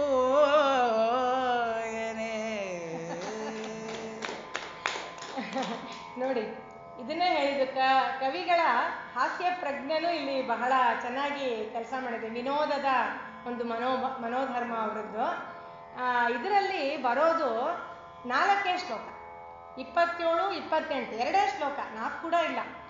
ಗೋಲಭನ ಪ್ರಸಂಗ ಬರೋದು 27, 28 ಎರಡರಲ್ಲೇ ಬರುತ್ತೆ. ಅದು 22ನೆಯ ಸರ್ಗದಲ್ಲಿ 27, 28 ಕಿಷ್ಕಿಂಧ ಕಾಂಡದಲ್ಲಿ ಬರೋದು. ಆ 2 ಶ್ಲೋಕಗಳಲ್ಲಿ ಇರೋದನ್ನ ಇವರು ಹೇಗೆ ಬೆಳೆಸಿದ್ದಾರೆ ನೋಡಿ. ಯಾವ ರೀತಿ ಯುದ್ಧ ಆಗಿರ್ಬೋದು, ಹೇಗೆ ಗೋಲಭ ಯಾಕೆ ಬಂದಿರ್ಬೋದು, ಇಷ್ಟೆಲ್ಲ ಪ್ರಶ್ನೆಗಳು. ನಾನು ಈ ಇತ್ತೀಚೆಗಷ್ಟೇ ಕಿಷ್ಕಿಂಧ ಕಾಂಡ ಓದ್ತಾ ಇದ್ದೀವಿ ನಾವು ರಾಮಾಯಣ. ಬಹುಶಃ ಈ ಶ್ಲೋಕ ನಾನು ಬಿಟ್ಟಿದ್ದೆ. ಇದರಲ್ಲಿ ಏನು ಇಲ್ವಲ್ಲ, ಕೆಲವನ್ನು ಎದುರಿಸೋದುಂಟು ರಾಮಾಯಣದಲ್ಲಿ. ಇದು ಗೋಲಭ ಬಂದಾಗ ಎಲ್ಲಿದೆ ಗೋಲಭ ಅಂದರೆ ನಮಗೆ ಮೊದಲ ಆಕರ ಪುರಾಣ ನಮ್ಮ ಚೂಡಾಮಣಿ. ಅದನ್ನು ನೋಡಿದ್ರೆ ಎಲ್ಲಿ ಸಿಗುತ್ತೆ ಏನು ಅಂತ ಗೊತ್ತಾಗೋಗುತ್ತೆ. ಅದರಲ್ಲಿಲ್ಲ, ಎಲ್ಲೂ ಇಲ್ಲ, ನಮ್ಮ ಕೋಶದಲ್ಲೂ ಇಲ್ಲ. ಯಾವುದು ಈ ನಮ್ಮ 8 ವಾಲ್ಯೂಮ್ ಇದೆಯಲ್ಲ ಸಾಹಿತ್ಯ ಪರಿಷತ್ತಿಂದು, ಅದರಲ್ಲೂ ಇಲ್ಲ. ಅದರಲ್ಲಿಲ್ಲ ಅಂದರೆ ಬೇರೆ ಇನ್ಯಾವುದರಲ್ಲೂ ಇರಲ್ಲ ನನ್ನ ಪ್ರಕಾರ. ಆಮೇಲೆ ಏನು ಅಂತ ಎಲ್ಲ ಯೋಚನೆ ಮಾಡ್ತಿದ್ದಾಗ IIT ಖರಗ್ಪುರ್ನವರು ರಾಮಾಯಣ ಕೋಶವನ್ನು ಮಾಡಿದ್ದಾರೆ. ಇಡೀ ರಾಮಾಯಣಕ್ಕೇ ಒಂದು ಕೋಶ ಮಾಡಿದ್ದಾರೆ, ಬಹಳ ಅದ್ಭುತವಾಗಿದೆ ಅದು. ಅದರಲ್ಲಿ ಸಿಕ್ತು ಇದು ಗೋಲಭ ಅಂತ ಹೇಳಿ. ಆಮೇಲೆ ನಾನು ರಿವರ್ಸ್ ಇಂಟಿಗ್ರೇಷನ್ ಥರ ತಿರ್ಗಾ ರಾಮಾಯಣಕ್ಕೆ ಹೋಗಿ ನೋಡಿದಾಗ 2 ಶ್ಲೋಕಗಳು ನನಗೆ ಸಿಕ್ಕಿತು. ಆಮೇಲೆ ಅನ್ನಿಸ್ತು ಈ 2 ಶ್ಲೋಕವನ್ನು ಇವರು 6-8 ಷಟ್ಪದಿಗಳಾಗಿ ಬೆಳೆಸಿದ್ದಾರೆ, ಬಹಳ ಚೆನ್ನಾಗಿದೆ ಅಂತ ಅನ್ನಿಸ್ತು. ಇದನ್ನು ನೋಡಿ, ಅವನು ಇಬ್ಬರಿಗೂ ನಡುವೆ ಸಂಭಾಷಣೆ ನಡೀತಾ ಇದೆ. ಸಂಭಾಷಣೆಯ ಮೂಲಕನೇ ಕಥೆಯನ್ನು ಮುಂದಕ್ಕೆ ತಗೊಂಡು ಹೋಗೋಕ್ಕೆ ಸಾಧ್ಯ. ಸಂಭಾಷಣೆ ಬಂದಾಗ ಒಂದು ಕಟಕಿ, ಒಂದು ವಿನೋದ, ಚುಚ್ಚೋದು, ವ್ಯಂಗ್ಯ, ಇದೆಲ್ಲವನ್ನು ತೋರಿಸೋದಕ್ಕೆ ಅನುವಾಗುತ್ತೆ ಸಂಭಾಷಣೆ. ಆ ಮೂಲಕವಾಗಿ ಅವರು ಷಟ್ಪದಿಯನ್ನು ತಂದಿದ್ದಾರೆ. ಇಲ್ಲಿ ಇವನು ಹೇಳ್ತಾ ಇದ್ದಾನೆ, ಯಾರು ಈ ಗೋಲಭ, ಗೊತ್ತು ಬಿಡು, ನಿಮ್ಮನ್ನೆಲ್ಲ ಗೊತ್ತು, ನೀವೆಲ್ಲ ಕೋಡಗಗಳು, ವಾನರನ್ನ ಕಪಿಗಳು. ನಮ್ಮ ಇದರಲ್ಲಿ ಸ್ವರ್ಗದಲ್ಲಿ, ನಮ್ಮ ನಾಡಲ್ಲಿ ಕಪಿಗಳಿಲ್ಲ, ಒಳ್ಳೆದಾಯ್ತು. ನಿಮ್ಮನ್ನೆಲ್ಲ ಹಿಡ್ಕೊಂಡು ಹೋಗಿ ನಮ್ಮ ನಾಡಿಗೆ ತಗೊಂಡು ಹೋಗಿ ದೊಡ್ಡ ಪಂಜರ ಮಾಡಿಸಿ ಅದರಲ್ಲಿ ನಿಮ್ಮನ್ನೆಲ್ಲ ಇಟ್ಟುಬಿಟ್ಟು ಒಂಥರ ಎಕ್ಸಿಬಿಷನ್, ನಿಮಗೆ ಬೇಕಾದಂಥ ಹಣ್ಣನ್ನ, ಅದಕ್ಕೆ ಬೇಕಾದಂಥ ಕಾಳನ್ನ, ನೀರನ್ನ ಹಕ್ಕಿ ಸಾಕ್ತಾರಲ್ಲ, ಪಕ್ಷಿ, ಆ ರೀತಿಯಾಗಿ ಸಾಕ್ತೀವಿ. ಆಯ್ತು ಬಿಡು, ವಿನೋದವನ್ನು ಪೆರ್ಚಿಸುವೆ. ನಾವು ಮೊದಲೇನೆ ವಿನೋದ ಜೀವಿಗಳು, ಆಮೋದ ಪ್ರಮೋದದಲ್ಲಿ ತೊಡಗಿರೋವಂಥವ್ರು. ನಮ್ಮವ್ರಿಗೆ ಇದು ಒಂದು ಎಕ್ಸ್ಟ್ರಾ ಎಂಟರ್ಟೈನ್ಮೆಂಟ್ ಆಯಿತು, ನಮ್ಮ ಎಂಟರ್ಟೈನ್ಮೆಂಟ್ಗೆ ಇದೊಂದು ಅಡಿಷನ್ ಆಯಿತು ಅಂತ ಮಾಡ್ತೀನಿ. ಆಯಿತು, ನಿಮ್ಮನ್ನ ಯಾವತ್ತಾರು ಹಿಡಿಬೇಕು ಅಂತ ದೊಡ್ಡ ಬಲೆ ಮಾಡೋ ಕಷ್ಟವೇ ತಪ್ಪಿತು, ನೀವಾಗೆ ಬಂದಿದ್ದೀರಿ ಬಿಡಿ ಅಂತ ಅವನು ಹೇಳಿದ್ರೆ, ವಾಲಿ ಹೇಳ್ತಾ ಇದ್ದಾನೆ, ಸಿಲುಕಿ ನಿನ್ನಯ ಬಲೆಗೆ ನೀನೇ ಚಲಿಪೆ ಎಲ್ಲಿಗೆ, ಬಲೆಗೆ ನೀನೇ ಸಿಲುಕಿ ಎಲ್ಲಿಗೆ ಚಲಿಪೆ, ಧರ್ಮದೇವನ ನೆಲೆಯ ಭೋಗವನುಂಬೆ ಸಗ್ಗದಲ್ಲಿ, ಅಬಲೆಯರ ಹಿಂದೆ ಒಲುಗಿ ತಾಳವ ಕುಣಿಸಿ ತೋಳ್ಗಳ ಬಲವ ನುಡಿಗಳ ಕೊಂಕ ಕಲ್ತಿಗೆ, ಸಲುಗೆಯೆಲ್ಲವೂ ಯುದ್ಧ ಬದುಕನು ನೀಗಬೇಡ ಎಂದ. ಸಮಾಚ ಹೇಳ್ತಾ ಇದ್ದಾನೆ, ಆಹಾ ನನಗೆ ಬಲೆ ಹಾಕ್ತೀಯಾ, ನೀನೇ ಬಂದು ನಿನ್ನ ಸುತ್ತ ನೀನೇ ಬಲೆ ಹಿಡ್ಕೊಂಡಿದೀಯಾ, ನಮ್ಮ ನಾಡಿಗೆ ಬಂದಿದೀಯಾ, ಇಲ್ಲೆಲ್ಲ ಈ ಬೆಟ್ಟ ಗುಡ್ಡದ ನಡುವೆ ಸಿಕ್ಕಾಕೊಂಡಿದೀಯಾ, ನಿನಗೆ ಇದನ್ನೆಲ್ಲ ದಾಟ್ಕೊಂಡು ಹೋಗೋ ಶಕ್ತಿ ಇದೆಯಾ, ನಿನಗೆ ಗೊತ್ತಿರೋದೇನು? ನೋಡು, ಕೊನೆಗೆ ನಿನಗಾಗೋದೇನು? ಧರ್ಮದೇವನ ನೆಲೆಯ ಭೋಗವನುಂಟೆ. ಧರ್ಮದೇವ ಅಂದರೆ ಯಮರಾಯ, ಅಂದರೆ ನಿನ್ನನ್ನು ಕಳಿಸ್ತೀನಿ ಯಮಲೋಕಕ್ಕೆ ಅಂತ ಹೇಳಿ ಪರೋಕ್ಷವಾಗಿ ಹೇಳ್ತಾ ಇದ್ದಾನೆ ಅವನು. ಜೊತೆಗೆ ನಿನ್ನ ಶಕ್ತಿ ಎಷ್ಟಯ್ಯ, ಇಷ್ಟೆಲ್ಲ ಮಾತಾಡ್ತಿದೆಯಲ್ಲ, ಹಾರಾಡ್ತಿದೆಯಲ್ಲ, ನೀನು ಮಾಡೋದೇನು? ಸಗ್ಗದಲ್ಲಿ ಅಬಲೆಯರ ಹಿಂದೆ. ಅವ್ರ ಅಬಲೆಯರು ಅಂದರೆ ಅಲ್ಲಿನ ದೇವನರ್ತಕಿಯರು ಇರ್ತಾರಲ್ಲ, ರಂಭೆ, ಊರ್ವಶಿ, ಮೇನಕೆ, ಧೃತಾಚಿ, ತಿಲೋತ್ತಮೆ, ಬೇಕಾದಷ್ಟು ಜನ ಅಪ್ಸರಸಿಯರಿದಾರಲ್ಲ, ಅವರೆಲ್ಲರೂ ನೃತ್ಯ ಮಾಡುವಾಗ ನೀನು ಅವ್ರ ಹಿಂದೆ ಅಲುಗಿ ಅವ್ರ ಹಿಂದೆ ಓಡಾಡಿಕೊಂಡು, ಅವ್ರು ಯಾವ ಥರ ಹೆಜ್ಜೆ ಹಾಕ್ತಾರೋ ಆ ಥರ ನೀನು ಹೆಜ್ಜೆ ಹಾಕ್ಕೊಂಡು ತಾಳವ ಕುಣಿಸಿ, ತಾಳ ಹಾಕದಂತೆ ಅವರ ಹೆಜ್ಜೆ, ತೋಳ್ಗಳ ಬಲವ ನುಡಿಗಳ ಕೊಂಕ ಕಲ್ತಿಗೆ. ನಿನಗಷ್ಟೇ, ನಿನಗೆ ತಾಳ ಹಾಕೋ ಅಷ್ಟೇ ನಿನ್ನ ತೋಳಿಗೆ ಶಕ್ತಿ ಇರೋದು. ಆಮೇಲೆ ಅವ್ರಿಗೆ ಇದನ್ನು ಹೇಳ್ತಾರಲ್ಲ, ಏನೋ ಅದು ಜತಿ ಹೇಳ್ತಾರಲ್ಲ, ಈ ನೃತ್ಯದಲ್ಲಿ ಹೇಳ್ತಾರಲ್ಲ, ಆ ಥರ ತಾತ ಈತ ಕೀಟ ತೋಮ್ ಅದೆಲ್ಲ ಹೇಳಿ ನುಡಿಗಳ ಬಲಹ ಕಲಿತಿ. ಅಷ್ಟೇ ನಿನಗೆ ಗೊತ್ತಿರೋದಯ್ಯ. ಸಲುಗೆಯೆಲ್ಲವೂ ಯುದ್ಧ ಅಂದರೆ ಆಟ ಅನ್ಕೊಂಡ್ಯಾ? ಅವರೆಲ್ಲ ಕುಣಿತಾರಲ್ಲ, ಕುಣಿಯೋದಕ್ಕೆ ಒಂದಿಷ್ಟು ತಾಳ ಕೊಟ್ಬಿಟ್ಟು ಬರೋದು ಅನ್ಕೊಂಡಿದೀಯಾ? ಬದುಕನು ನೀಗ ಬೇಡಂದ, ಹೋಗ್ ಸಾಯ್ದೇನೆ ಉಳ್ಕ ಹೋಗ್ ಅಂತ ಹೇಳಿದಾಗ ಇವನು ಹೇಳ್ತಾ ಇದ್ದಾನೆ, ನಾಕಿಗನ ಪೊಗಳುತ್ತ ನುಡಿದ ಅವಿವೇಕಿಗೆ ಇದೆಕೋ ಮೆಚ್ಚು ಹೃದಯನೇ, ಜೋಕೆಯಿಂದಿದ ಧರಿಸುತ್ತ ಉನ್ನತ ಪದವನಿಂಸೇನೋ, ಆಕೆ ಮಾಳತನಕ್ಕೆ ಮತ್ಸರಂ ಏಕೆ ವಾಲಿಯೇ, ನಮ್ಮ ಕೈಗುಣ ಏಕದೇಶವ ತೋರ್ಪೆನೆನುದೇ ಸುರಿದ ಸರಳುಗಳ.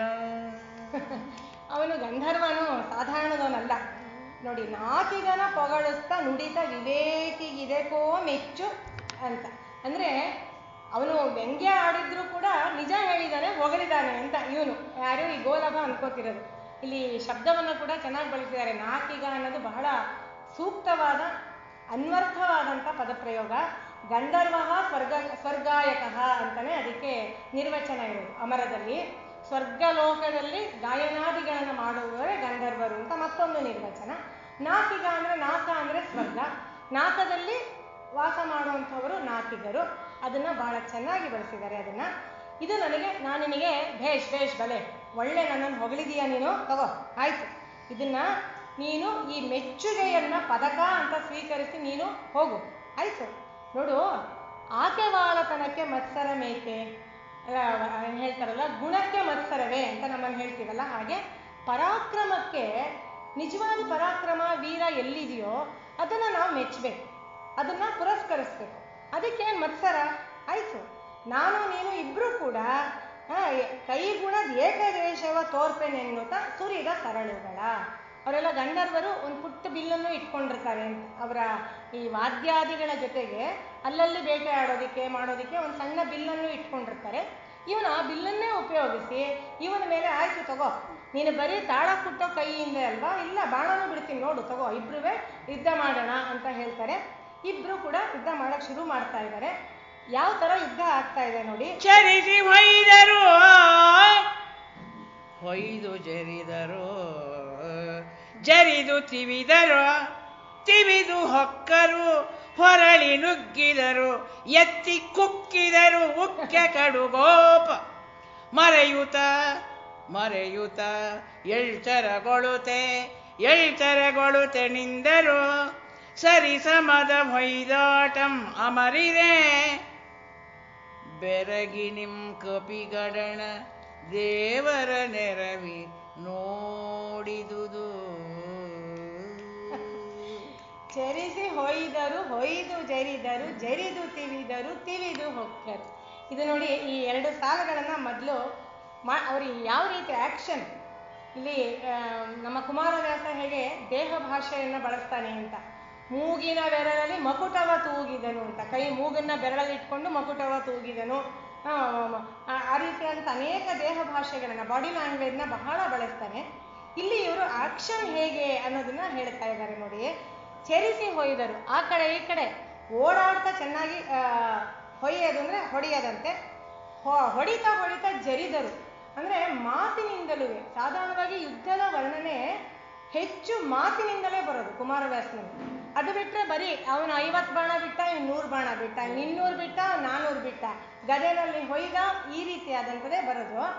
ಮಾತಿನ ಮೊನೆಯಾದಂತಹ ಚುಚ್ಚುವಿಕೆ ಇದೆಯಲ್ಲ, ಅದರಿಂದನೇ ಹೆಚ್ಚು ವೀರರಸವನ್ನ ಪ್ರತಿಪಾದನೆಯನ್ನ ಮಾಡೋದಾಗುತ್ತೆ ಕುಮಾರವ್ಯಾಸ. ಅದು ಎಲ್ಲ ಕಾಳಗದ ಇದರಲ್ಲಿ. ಯಾಕೆ ಅಂದ್ರೆ ತೋರ್ಸಕ್ಕಾಗಲ್ಲ. ನಮ್ಮ ಕವಿಗೆ ಇರೋದು ಬರೀ ಶಬ್ದ ಮಾತ್ರವೇ ಪರಿಕರ, ಅವನಿಗೆ ಸಾಧನ. ಶಬ್ದದಿಂದ ತೋರಿಸ್ಬೇಕು ಅಂದ್ರೆ ಮಾತಿನಿಂದಲೇ ತೋರಿಸ್ಬೇಕು, ಅದನ್ನ ಮಾಡ್ತಾರೆ. ಇಲ್ಲಿ ಜರಿದು ತಿವಿದರು, ಇವರು ಅದೇ ಹೇಳ್ತಿರೋದು. ಜರಿತಾರೆ, ಆಮೇಲೆ ತಿವಿತಾರೆ, ತಿವಿದು ಹೊಕ್ಕರು, ತಿವಿತಾರೆ, ಮತ್ತೆ ಇನ್ನೊಂದ್ಸತಿ ಒಬ್ರಿಗೊಬ್ರು ಹೊಕ್ಕಿ ಇರಿಯೋದಕ್ಕೆ ಹೋಗ್ತಾ ಇದ್ದಾರೆ. ಹೀಗೆ ಮಾಡ್ತಾ ಇದ್ದಾರೆ. ಈ ಎರಡು ಸಾಲಿದೆ ನೋಡಿ, ಇಲ್ಲಿ ವಿಶೇಷವಾದ ಒಂದು ಅಲಂಕಾರ ಅನ್ಬೋದು, ಆ ಥರ ಪ್ರಯೋಗ. ಮುಕ್ತ ಪದಗ್ರಸ್ತ ಅಂತ ಹೇಳಿ ಇದಕ್ಕೆ ಹೇಳ್ತಾರೆ. ಚರಿಸಿ ಹೊಯ್ದರು, ಆ ಹೊಯ್ದ ಪದವನ್ನ ನೆಕ್ಸ್ಟ್ ತಗೊಂಡಿದ್ದಾರೆ. ಹೊಯ್ದು ಜರಿದರು, ಅದಾದ್ಮೇಲೆ ಜರಿದು ತಿವಿದರು, ತಿವಿದು ಹೊಕ್ಕರು, ಬಿಟ್ಟ ಪದವನ್ನ ಹಿಡ್ಕೊಳ್ಳೋದು ಮುಕ್ತ ಪದಗ್ರಸ್ತ ಅಂತ ಕರೀತಾರೆ. ತುಂಬಾ ಪ್ರಸಿದ್ಧವಾದದ್ದು ತಮಿಳಿನ ಅಭಿರಾಮಿ ಅಂದಾದಿ ಅಂತ. ಅಭಿರಾಮಿ ಅಂದಾದಿಯಲ್ಲಿ ಇಡೀ 100 ಶ್ಲೋಕ ಕೂಡ ಹಾಗೆ ಇರೋದು. ಮೊದಲನೆಯ ಪದ್ಯ ಮುಗಿಯುತ್ತೆ, ಕೊನೆಯ ಪದವನ್ನ ಎತ್ಕೊಂಡು ಮುಂದಿನ ಪದ್ಯವನ್ನ ಶುರು ಮಾಡ್ತಾರೆ. ಇಡೀ ಪದ್ಯ ಹಾಗೆ ಅಭಿರಾಮಿ ಅಂದಾದಿನಲ್ಲಿ. ಇದು ಮುಕ್ತ ಪದಗ್ರಸ್ತ ಚಮತ್ಕಾರ, ಇದು ಅಲಂಕಾರ ಅಂತ ಕೂಡ ಕರೀತಾರೆ. ಅದನ್ನ 2 ಸಾಲಲ್ಲಿ ಕವಿಗಳು ಇಲ್ಲಿ ಬಳಸಿರೋದು ವಿಶೇಷ. ಬಹಳ ಇಷ್ಟ ಆಯಿತು ಇದು ನನಗೆ. ಮತ್ತೆ ಪರಿಣಾಮಕಾರಿಯಾಗಿದೆ, ಯಾವ ರೀತಿಯಾಗಿ ಯುದ್ಧ ಮಾಡ್ತಿದ್ದಾರೆ ಅಂತ ಹೇಳಿ. ಹೊರಳಿದ್ರು, ನುಗ್ಗಿದ್ರು, ಕುಕ್ಕದ್ರಂತೆ, ಉಕ್ಕೆ ಕಡುಗೋಪ, ಎತ್ತು ಕುಕ್ಕದು. ಅದಕ್ಕಿಂತ ಇನ್ನು ಮ್ಯಾಕ್ಸಿಮಮ್ ಕೋಪ ಬರಕ್ಕೆ ಸಾಧ್ಯವೇ ಇಲ್ಲ. ಮನೆಯಲ್ಲಿ ಹೆಂಗಸರು ಕೋಪ ಬಂದಾಗ ಪಾತ್ರೆ ಕುಕ್ಕದು ಬೇರೆ ಇನ್ನೇನು ವೆಂಟ್ ಇಲ್ಲ ಅಂದ್ರೆ ಪಾತ್ರೆನೇ ಕುಕ್ಕಬೇಕು, ಇನ್ನೇನು ಮಾಡೋಕ್ಕಾಗೋದಿಲ್ಲ. ಆ ರೀತಿಯಾಗಿ ಇದನ್ನ ಮಾಡ್ತಾ ಇದ್ದಾರಂತೆ. ಹೀಗೆ ಮರೆಯುತ ಅವಾಗವಾಗ ಮೂರ್ಛೆ ಹೋಗ್ತಾ ಇದೆಯಂತೆ, ಮತ್ತೆ ಸ್ವಲ್ಪ ಹೊತ್ತಿಗೆ ಹೇಳ್ತಾ ಇದ್ದಾರೆ. ಹೀಗೆ ಇಬ್ಬರಲ್ಲೂ ಸರಿ ಸಮವಾಗಿದೆಯಂತೆ ಹೊಯ್ದಾಟ. ಅದನ್ನ ನೋಡ್ತಾ ಇದ್ದಾರಂತೆ ವಾನರರ ಗಡಣ ಗುಂಪು ಮತ್ತೆ ದೇವರ ಮೇಲ್ಗಡೆ, ಇವನು ದೇವಯೋನಿ ಅಲ್ವಾ, ನೋಡ್ತಾ ಇದ್ದಾರೆ ಅಂತ. ಹೀಗೆ ಆಗ್ತಾ ಇದೆ. ಈ ರೀತಿಯಾಗಿ ಎಷ್ಟು ವರ್ಷಗಳ ನಡೀತು ನೋಡಿ. ಪಗಲು ಬೆದರಿತು, ರಾತ್ರಿ ಓಡಿತು, ಸುಗಿಯ ಬೇಟಗೆ ಮಳೆಯು ಜಾರಿತು, ಚಿಗಿದು ಹಾಯ್ದುದು ಶರದ ಹಿಮ ಶಿಶಿರಂಗಲ್ ಓಡಿದು, ದಿಗಿಲುಮಿಗೆ 15 ವತ್ಸರಂ ಅಗಳಿದು, ಜಯ ಸಿದ್ಧಿಗೋಸುಗ ಬಗೆಯದೊಂದನು, ರಣದ ಯೋಧರು ನಿಂದು ಹೋರಿದರು. ಅಷ್ಟು ಭೈರವಿ ರಾಗ ಭೈರವರಂತೆ ಇಬ್ರು ಕಾದಾಡ್ತಾ ಇದ್ದಾರೆ. ಹಗಲು ಬೆದರಿತ್ತಂತೆ, ಅಂದ್ರೆ ಹಗಲು ಹೆದರ್ಕೊಳ್ತಂತೆ ಯುದ್ಧಕ್ಕೆ, ಅಂದ್ರೆ ತನ್ನಷ್ಟಕ್ಕೆ ತಾನು ಕರ್ಕೊಂಡು ಹೋಗ್ತಿತ್ತು, ಬೇರೆ ಇನ್ನೇನು ಮಾಡ್ತಿರ್ಲಿಲ್ಲ. ಆಯ್ತು, ರಾತ್ರಿನೂ ಹಾಗೆ ಓಡೋಗ್ತಾ ಇತ್ತು. ಈ ಫ್ಲಡ್ ಲೈಟ್ ಮ್ಯಾಚ್ಗಳು ಆಡ್ತಾರಲ್ಲ ಹಾಗೆ ಇವ್ರಿಗೆ ಹಗಲು ರಾತ್ರಿ ಒಂದೇ ಒಂದು ಕ್ಷಣ ಕೂಡ ಬಿಡುವಿಲ್ಲದೆ ಮಾಡ್ತಾ ಇದ್ದಾರೆ. ಬೇಸಿಗೆ ಹೋಯ್ತು, ಮಳೆ ಜಾರ್ತು, ಆಮೇಲೆ ಶರದೃತು ಹೋಯ್ತು, ಅಂದ್ರೆ ಷಡ್ಋತುಗಳು 6 ಋತುಗಳು ಆಯ್ತಂತೆ. 15 ವರ್ಷಗಳು ಕಳೀತಾರೆ. ಈ ರೀತಿಯಾಗಿ ಎಷ್ಟು ದಿನ ಆಗಿದೆ ನೋಡ್ಕೊಳ್ಳಿ. 15 ವರ್ಷಗಳು ವತ್ಸರಂ ಅಗಲಿದವು, ಅದರಷ್ಟು ಹೊರಟೋಗ್ತಾ ಇತ್ತು. ಇವರಿಬ್ರು ರಣದ ಯೋಗದಿ, ರಣದ ಜೊತೆನೆ ಅವರು ಸೇರಿಸ್ಕೊಂಡ್ಬಿಟ್ಟಿದ್ದಾರೆ. ಯೋಗ ಅದ್ರ ಜೊತೆಗೆ ಸಂಬಂಧ ಪೂರ್ತಿ ಬೆಸ್ಕೊಂಡ್ಬಿಟ್ಟಿದ್ದಾರೆ. ಹೀಗೆ ಜಯಸಿದ್ಧಿಗೋಸ್ಕರ ಯಾರೋ ಒಬ್ರು ಗೆಲ್ಲೇಬೇಕು, ಅದಕ್ಕಾಗಿ ಮಾಡ್ತಾ ಇದ್ದಾರೆ ಅಂತ. ಕೊನೆಗೆ ಏನಾಗುತ್ತೆ ನೋಡಿ. ವಾಲಿ ಗೋಲಬರು ಇಂತು ಪೋರ ಸೋಲೋ ಗೆಲ್ವಿನ ಪರಿಯನು, ಇತರರು ತೋಲನದಿ ತಿಳಿಯದಿರೇ, 16ನೆಯ ವತ್ಸರವು ಗೋಲ ಬಗೆಗೆ ನಾಕದಳು ಸೌಖ್ಯದ ಮಾಲೆಯಿತ್ತುದು,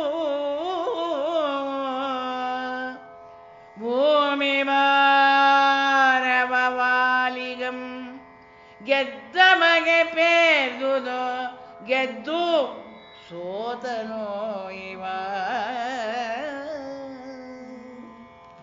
ಇದು ವಾಲಿ ಗೋಲಭ ಇಬ್ರು ಹೀಗೆ ಹೋರಾಡ್ತಾ ಇದ್ದಾರೆ, ಸಮಸಮವಾಗಿ ಹೋರಾಡ್ತಾ ಇದ್ದಾರೆ. 15 ವರ್ಷಗಳ ಕಳೆದೋಗಿದೆ. ಯಾರು ಇದನ್ನ ನಿರ್ಣಯ ಮಾಡೋದು? ಸೋಲು ಗೆಲುವಿನ ಪರಿಯನ್ ಇತರರು ತೋಲನದಿ ತಿಳಿಯದಿರೆ. ತಕ್ಕಡಿ ಹಿಡ್ಕೊಂಡು ತೂಕ ಮಾಡಿದ್ರೆ ಯಾರು ಹೆಚ್ಚು ಯಾರು ಕಡಿಮೆ ಅಂತಾನೆ ಯಾರಿಗೂ ನಿರ್ಣಯ ಮಾಡೋಕ್ಕಾಗದೇ ಇರೋ ಥರ ಇದೆ. 16ನೆಯ ವರ್ಷ ಬರ್ತಿದ್ದ ಹಾಗೇನೆ ಗೋಲಬನಿಗೆ ಅವನ ಕೈ ಸ್ವಲ್ಪ ಕೆಳಗಾಗತ್ತೆ. ಅವನಿಗೆ ನೋಡಿ ಇವ್ರು ಹೇಳ್ತಿರೋದು, ಅವನ ಮರಣ ಆಯಿತು ವಾಲಿಯ ಕೈಲಿ ಅನ್ನೋದನ್ನ ನಾಕದೊಳದು ಸೌಖ್ಯದ ಮಾಲೆ ಇತ್ತದು. ಯಾಕೆಂದ್ರೆ ವೀರಸ್ವರ್ಗ ಅಲ್ಲ, ಯುದ್ಧದಲ್ಲಿ ಅಲ್ಲೇ ಸತ್ರೆ ಅವನು ಬೆನ್ನು ತೋರಿಸ್ದೆ ಸತ್ತಾಗ ವೀರಸ್ವರ್ಗ ಸಿಗುತ್ತೆ ಅನ್ನೋದು ನಮ್ಮಲ್ಲಿ ಒಂದು ವಿಶ್ವಾಸ ಇರೋದು, ನಂಬಿಕೆ ಇರೋದು. ಅದು ಒಂದು ಕಾವ್ಯ ಗುಣವಾಗಿ ಅದನ್ನು ಬಳಸ್ಕೊಳ್ತಾರೆ. ಹಾಗೆ ಹೋದವ್ರಿಗೆ ಅಲ್ಲಿ ಯಾವಾಗಲೂ ಅಪ್ಸರೆಯರಿಂದ ಸೇವೆಯನ್ನ ಪಡ್ಕೊಳ್ತಾ ಇರ್ತಾರಂತೆ, ಅಂದರೆ ಸೌಖ್ಯ ಇರುತ್ತೆ ಅಂತ. ಆ ಸುಖ ಅವನಿಗಾಯಿತು. ಗೆದ್ದು ವಾಲಿಗೇನಾಯಿತು? ಭೂಮಿ ಭಾರವ ವಾಲಿಗಂ ಗೆದ್ದವಗೆ ಪೇರ್ದುದು. ಗೆದ್ದ, ಆದರೆ ಇಡೀ ಭೂಮಿಯ ಭಾರ ಇವನಿಗಾಯ್ತಲ್ಲ. ಒಂದು ರಾಜ್ಯವನ್ನ ಆಡೋದು ಕಷ್ಟ ಅಲ್ಲ, ಸತ್ತು ವೀರಸ್ವರ್ಗ ಸೇರಿ ಅಪ್ಸರೆಯರ ಜೊತೆ ಸಂತೋಷದಿಂದ ಇರೋದು ಸುಲಭ. ಇವನು ಗೆದ್ದ, ಅದಕ್ಕೆ ಹೇಳ್ತಾನೆ ನೋಡಿ, ಗೆದ್ದು ಸೋತ ನೀವ. ಗೆದ್ದ, ಆದರೆ ಇಡೀ ರಾಜ್ಯವನ್ನ ಅವನು ಸಂಭಾಳಿಸ್ಬೇಕಾಯ್ತು. ಎಷ್ಟು ಕಷ್ಟಗಳಿರುತ್ತೆ, ಎಷ್ಟು ಕೋಟಲೆಗಳಿರುತ್ತೆ, ಎಷ್ಟು ವಿರೋಧಗಳಿರುತ್ತೆ. ರಾಜನಿಗೆ ಒಂದು 4 ಗಂಟೆ ನಿದ್ದೆ ಮಾಡೋದಕ್ಕೆ ಕೂಡ ಅಲ್ಲಿ ಸಮಯ ಇರಲ್ಲ ಅಂತ ಹೇಳ್ತಾರೆ. ಆ ರೀತಿಯಾಗಿ ಭೂಮಿ ಭಾರ ಅನ್ನೋದು ಅಷ್ಟು ದೊಡ್ಡದು ಅಂತ ಹೇಳಿ ಗೊತ್ತಾಗತ್ತೆ. ಅದನ್ನು ಬಹಳ ಚೆನ್ನಾಗಿ ಗ್ರಹಿಸಿ ಗೆದ್ದು ಸೋತ ನೀವ ಅಂತ ಹೇಳಿ ತುಂಬ ಸಣ್ಣದಾದಂಥ ಒಂದು ವಾಕ್ಯದಲ್ಲಿ ಬಹಳ ಪ್ರಭಾವಶಾಲಿಯಾದಂಥ ಒಂದು ಅರ್ಥವನ್ನು ಅವರು ಇಟ್ಟಿದ್ದಾರೆ. ನೋಡಿ, ಇದು ಎರಡೇ ಶ್ಲೋಕ ಅಂತ ಹೇಳಿದ್ನಲ್ಲ, ಅದನ್ನು ಯಥಾವತ್ತಾಗಿ 2 ಷಟ್ಪದಿಗಳಲ್ಲಿ ಮಾಡಿದ್ದಾರೆ. ಗೋಲಭಸ್ಯ ಮಹಾಬಾಹೋಹೋ ದಶವರ್ಷಾಣಿ ಪಂಚಚ. ಇದು ಒಂದು ಕ್ರಮ. 14 ಅಂತ 15 ಎಷ್ಟಿದೆ, 15 ವರ್ಷ ಅಂತ ನೇರ ಹೇಳಲ್ಲ, ದಶವರ್ಷಾಣಿ ಪಂಚಚ ಹೀಗೇನೆ ಬಳಸೋದು ವಾಲ್ಮೀಕಿಗಳು. ನೈವ ರಾತ್ರೌ ನ ದಿವಸೇ ತದ್ಯುದ್ಧಂ ಉಪಶಾಮ್ಯತಿ. ಅದೇ, ಪಗಲು ಬೆದರಿತು, ರಾತ್ರಿ ಓಡಿತು, ರಾತ್ರಿಯಾಗಲಿ ಹಗಲಾಗಲಿ ಆ ಯುದ್ಧ ನಿಲ್ಲಲೇ ಇಲ್ವಂತೆ. ತತಸ್ತು ಷೋಡಶೇ ವರ್ಷೆ ಗೋಲಭೋ ವಿನಿಪಾತಿತಃ. 16ನೇ ವರ್ಷದಲ್ಲಿ ಗೋಲಭ ಕೆಳಗೆ ಬಿದ್ದ ಅಂತ ಹೇಳಿ 3 ಸಾಲಲ್ಲಿ ಗೋಲಭನ ಮಾತು ಬರುತ್ತೆ. ಇವರು 6-8 ಷಟ್ಪದಿಗಳಲ್ಲಿ ಬಹಳ ಚೆನ್ನಾಗಿ ವಿಸ್ತಾರವನ್ನು ಮಾಡಿದ್ದಾರೆ. ಕವಿಗೆ ದೊಡ್ಡ ಒಂದು ನಮಸ್ಕಾರವನ್ನು ನಾವು ಹೇಳ್ಬೋದು. ಮುಂದೆ ಹೀಗೆ ಇವನಿಗೀಗ ವಾಲಿಗೆ ಗೆಲುವಾಯಿತು. ಅವನು ತುಂಬ ಉತ್ಸಾಹದಿಂದ ಈಗ ವಿಜಯ ಮಾಲೆಯನ್ನು ಹೊತ್ತು ಕಿಷ್ಕಿಂಧೆಗೆ ಹೋಗಿದ್ದಾನೆ. ಇತ್ತ ಕಡೆ ಏನಾಗ್ತಾ ಇದೆ, ಇನ್ಯಾರೂ ಇಲ್ಲ, ಅವನ ಸದ್ಯಕ್ಕೆ ವೈರಿಗಳು ಯಾರೂ ಇಲ್ಲ ಅಂತ ಅಂದ್ಕೊಂಡು ನೆಮ್ಮದಿಯಾಗಿರುವಾಗ ಇತ್ತ ಕಡೆ ರಾವಣ ಬಲಕಾಯಿಸ್ಕೊಳ್ತಾ ಇದ್ದಾನೆ. ಅವನು ಮತ್ತನಾಗಿದ್ದಾನೆ. ನೋಡಿ, ಮತ್ತನಾದನು ವರದಿ ರಾವಣ ಪುಷ್ಪಕಂ ಎತ್ತಲುಂ ಕೊಂಡು ದಿಗ್ಬಲಿಯಿತ್ತು ದಿಗ್ಜಯಂ ಎಂಬ ಪೆಸರಿಂ ನರರ ಭೂಮಿ ಪರ ಎತ್ತಲುಂ ಜಯಂ ಆಂತು ದೇವರ ಪತ್ತನವ ಕೈಸೂರೆಗೊಂಡನು ಪತ್ತು ದೆಸೆಯೊಳ್ ಜನರ ಹಾರವವು ಪರ್ಬಿದುದು. ರಾವಣನ ಅವನ ಒಂದು ಉಡಾಳತನದ ಅಥವಾ ದುಷ್ಟ ಪ್ರವೃತ್ತಿಯ ವರ್ಣನೆ ಮಾಡ್ತಾ ಇರೋದು. ಅವನು ಹಾಗೆ ಇದ್ದ, ವರದಿಂದ ಕೊಬ್ಬಿದ್ದ. ಹುಟ್ಟಿದ್ದೇನೋ ಒಳ್ಳೆ ಬ್ರಹ್ಮ ಮಾನಸ ಪುತ್ರರಿಗೆ ಮೊಮ್ಮಗನಾಗೆ ಹುಟ್ಟಿದ್ದು. ಆದರೆ ಏನು ಮಾಡೋದು, ಒಂದೊಂದ್ಸತಿ ವಂಶಕ್ಕೆ ಮೃತ್ಯು ಕೊಡ್ಲಿಕ್ಕಾವು ಅನ್ನೋ ಥರ ಒಳ್ಳೆಯ ವಂಶದಲ್ಲಿ ಇಂಥವರು ಹುಟ್ಟುತ್ತಾರೆ. ಅವರಿಗೆ ಎಲ್ಲ ಇರುತ್ತೆ, ವಂಶದ ಹಿರಿಮೆ ಇರುತ್ತೆ, ಬಲ ಇರುತ್ತೆ, ವಿದ್ಯೆಯ ಒಂದು ಇದು ಇರುತ್ತೆ, ಅನುಗ್ರಹವೂ ಇರುತ್ತೆ. ಆದರೆ ಯಾವುದೋ ಒಂದು ಮದ ಅವರನ್ನು ಆವರಿಸ್ಕೊಂಡು ಮಾಡಬಾರದನ್ನು ಮಾಡಿಸ್ತಾ ಇರುತ್ತೆ. ರಾವಣ ಕೂಡ ಹಾಗೆ ಒಂದು ನಿದರ್ಶನ. ಅವನು ವಾಲಿಯಷ್ಟೇ ಹಳಬ, ಹೆಚ್ಚು ಕಡಿಮೆ ವಾಲಿಯಷ್ಟೇ ಹಳಬನಾದವನು. ಅವನ ಒಂದು ಪ್ರಸಂಗವನ್ನು ಈಗ ತರ್ತಾ ಇದ್ದಾರೆ. ವಾಲಿಗೂ ಅವನಿಗೂ ಯಾವ ರೀತಿಯಾಗಿ ಸಖ್ಯ ಆಯಿತು ಅನ್ನೋದನ್ನ ಇದರಲ್ಲಿ ತರ್ತಾ ಇದ್ದಾರೆ. ಅವನಿಗೆ ರಾವಣನಿಗೆ ಬ್ರಹ್ಮನ ವರ ಇತ್ತಲ್ವಾ, ಬ್ರಹ್ಮನಿಗೆ ಇವನು 1000 ವರ್ಷಗಳ ಕಾಲ 10,000 ವರ್ಷಗಳ ಕಾಲ ಏನು ತಪಸ್ ಮಾಡಿದ್ದ ಅಂತ. ತಪಸ್ ಮಾಡಿ ಇವನು ಕೇಳ್ಕೊಂಡಿದ್ದೇನು, 1,000 ವರ್ಷಕ್ಕೆ ಒಂದೊಂದು ತಲೆನ ಕತ್ತರಿಸಿ ಬ್ರಹ್ಮನಿಗೆ ಕೊಟ್ಟಿದ್ನಂತೆ, ಅವನ ತಪಸ್ಸಿಗೆ ಫಲ ಬೇಕು ಅಂತ. 10ನೇ ವರ್ಷದಲ್ಲಿ 10ನೇ 1000 ವರ್ಷವೋ ಏನೋ, ಅವಾಗ 10ನೇ ತಲೆ ಕಡಿತಿದ್ದಾಗ ಬ್ರಹ್ಮ ಬಂದು ಪ್ರತ್ಯಕ್ಷ ಆಗಿ ವರ ಕೇಳಿದಾಗ ಅವಾಗ ಕೇಳಿಕೊಳ್ಳೋದು, ನನಗೆ ಮರಣನೇ ಬರುಕೂಡುದು ಅಂತ. ಅವನು ಬ್ರಹ್ಮ ಹೇಳ್ತಾನೆ, ಹಾಗೆಲ್ಲ ವರ ಕೊಡೋಕ್ಕಾಗಲ್ಲ, ನೀನು ಏನೇನೇ ಪ್ರಯತ್ನ ಪಟ್ಟರೆ ಯಾರಿಗೂ ಮರಣನೇ ಬರುಕೂಡುದು ಅನ್ನೋಂಥ ವರ ನಾನು ಕೊಡೋದಕ್ಕಾಗೋದಿಲ್ಲ ಅಂತಂದಾಗ, ನನಗೆ ಹಾಗೇ ಬೇಕು ಅಂದಾಗ ಹೇಳಿರ್ತಾನೆ. ಬೇರೆ ಥರ ಕೇಳ್ಕೊಂಡಾಗ ಮನುಷ್ಯರನ್ನು ಬಿಟ್ಟು ಬೇರೆ ಯಾರಿಂದಲೂ ಸಾವು ಬರುಕೂಡುದು ಅಂತ ಕೇಳ್ಕೊಂಡಿರ್ತಾನೆ ಅವನು. ಯಾಕೆಂದರೆ ಮನುಷ್ಯರನ್ನು ನಾನು ತೃಣ ಅಂತ ಅಂದ್ಕೊಂಡಿದ್ದೀನಿ, ಅವ್ರು ನನ್ನನ್ನು ಏನು ಮಾಡೋಕ್ಕಾಗುತ್ತೆ ಅಂತ. ಆಗ ಬ್ರಹ್ಮ ಆಯಿತು ಅಂತ ಹೇಳಿ ಕೊಟ್ಟಿರ್ತಾನೆ ವರನ. ಆ ವರದ ಒಂದು ಮದ ಇವನಿಗೆ, ಇನ್ಯಾರು ನನ್ನನ್ನು ಏನು ಮಾಡೋಕ್ಕಾಗಲ್ಲ ಅಂತ ಹೇಳಿ. ಅದಾದಮೇಲೆ ಬ್ರಹ್ಮ ಇವನು 10 ತಲೆ 9 ತಲೆ ಕಡ್ದೋಗಿತ್ತಲ್ಲ, ಆ 9 ಇಟ್ಕೋ ನೀನೇ ಅಂತ ಹೇಳೋದಲ್ದೇನೆ, ನಿನಗೆ ಯಾವ್ಯಾವ ಥರ ವೇಷ ಬೇಕಾದ್ರೂ ಹಾಕೋಬೋದು, ಯಾವಾಗ ಬೇಕಾದ್ರೂ ತಲೆ ಕಳಚಿಡ್ಬೋದು, ಯಾವಾಗ ಬೇಕಾದ್ರೂ ತಲೆ ಹಾಕೋಬೋದು, ಇದೆಲ್ಲ ವರವನ್ನು ಕೊಟ್ಬಿಟ್ಟಿರ್ತಾನೆ ಬ್ರಹ್ಮ. ಏನೋ ಈ ರೀತಿಯಾಗಿ ಅವನು ಒಂದೊಂದ್ಸತಿ ತುಂಬ ಮಹಾತ್ಮರುಗಳು ಕೂಡ ಮೋಹಗೊಳ್ತಾರಲ್ವ, ಹಾಗೆ ಇವನು ಬ್ರಹ್ಮ ಮೋಹಗೊಂಡು ಹೀಗೆಲ್ಲ ಮಾಡಿರ್ತಾನೆ. ಜೊತೆಗೆ ಆ ಒಂದು ಬಲದಿಂದಲೇ ಕುಬೇರನ ಪುಷ್ಪಕವನ್ನು ಇವನು ಅಪಹರಿಸಿರ್ತಾನೆ. ಆ ಕಥೆ ಎಲ್ಲ ನಮಗೆ ಗೊತ್ತಿದೆ. ಕುಬೇರನಿಗೆ ಅವನು ವಿಶ್ವವಸ್ಸಿನ ಮಗ ವೈಶ್ರವಣ ಕುಬೇರ, ಉತ್ತರ ದಿಕ್ಕಿನ ದಿಕ್ಪಾಲತ್ವವನ್ನು ಜೊತೆಗೆ ಪುಷ್ಪಕವನ್ನು ಬ್ರಹ್ಮನೇ ಕೊಟ್ಟಿರ್ತಾನೆ. ಇವನು ಅವನ ಹತ್ರ ಇದ್ರೆ ಹೇಗೆ ಅಂತ ಹೇಳಿಬಿಟ್ಟು ಆ ಪುಷ್ಪಕವನ್ನು ಅವನ ಮೇಲೆ ಯುದ್ಧಕ್ಕೆ ಹೋಗಿ ಅವನಿಂದ ಇವನು ಕಿತ್ಕೊಂಡಿರ್ತಾನೆ. ಅದನ್ನು ಹಿಡ್ಕೊಂಡು ಎಲ್ಲ ಕಡೆ ಓಡಾಡೋದು. ಯಾಕೆ ಓಡಾಡ್ತಿದ್ದಿದ್ದು ಅಂದರೆ, ಕಾಲು ಕೆರ್ಕೊಂಡು ಜಗಳಕ್ಕೆ ಹೋಗೋದು ಅಂತಾರಲ್ಲ, ಕಲಕೇತಿ ಅಂತ ನಮ್ಮಲ್ಲೊಂದು ಶಬ್ದನ ಬಳಸ್ತೀವಿ ನಾವು, ಜಗಳಗಂಟಿ ಕಲಕೇತಿ ಅಂತ. ಹಾಗೆ ಇವನು ರಾವಣ ಯಾರು ತನಗಿಂತ ವೀರರಿದ್ದಾರೆ ಅಂದರೆ ಅವ್ರ ಹತ್ರ ಹೋಗಿ ಯುದ್ಧ ಮಾಡೋದು ಅಂತ. ನಾನು ಬಂದಿದ್ದೀನಿ, ಯುದ್ಧ ಮಾಡು. ಆ ಯುದ್ಧ ಮಾಡೋಕ್ಕೆ ಅಂತಾನೆ ಪುಷ್ಪಕ ಹೊತ್ಕೊಂಡು ಊರೂರು ತಿರುಗೋದು. ಇದೇ ಅವನ ಬುದ್ಧಿಯಾಗಿತ್ತು.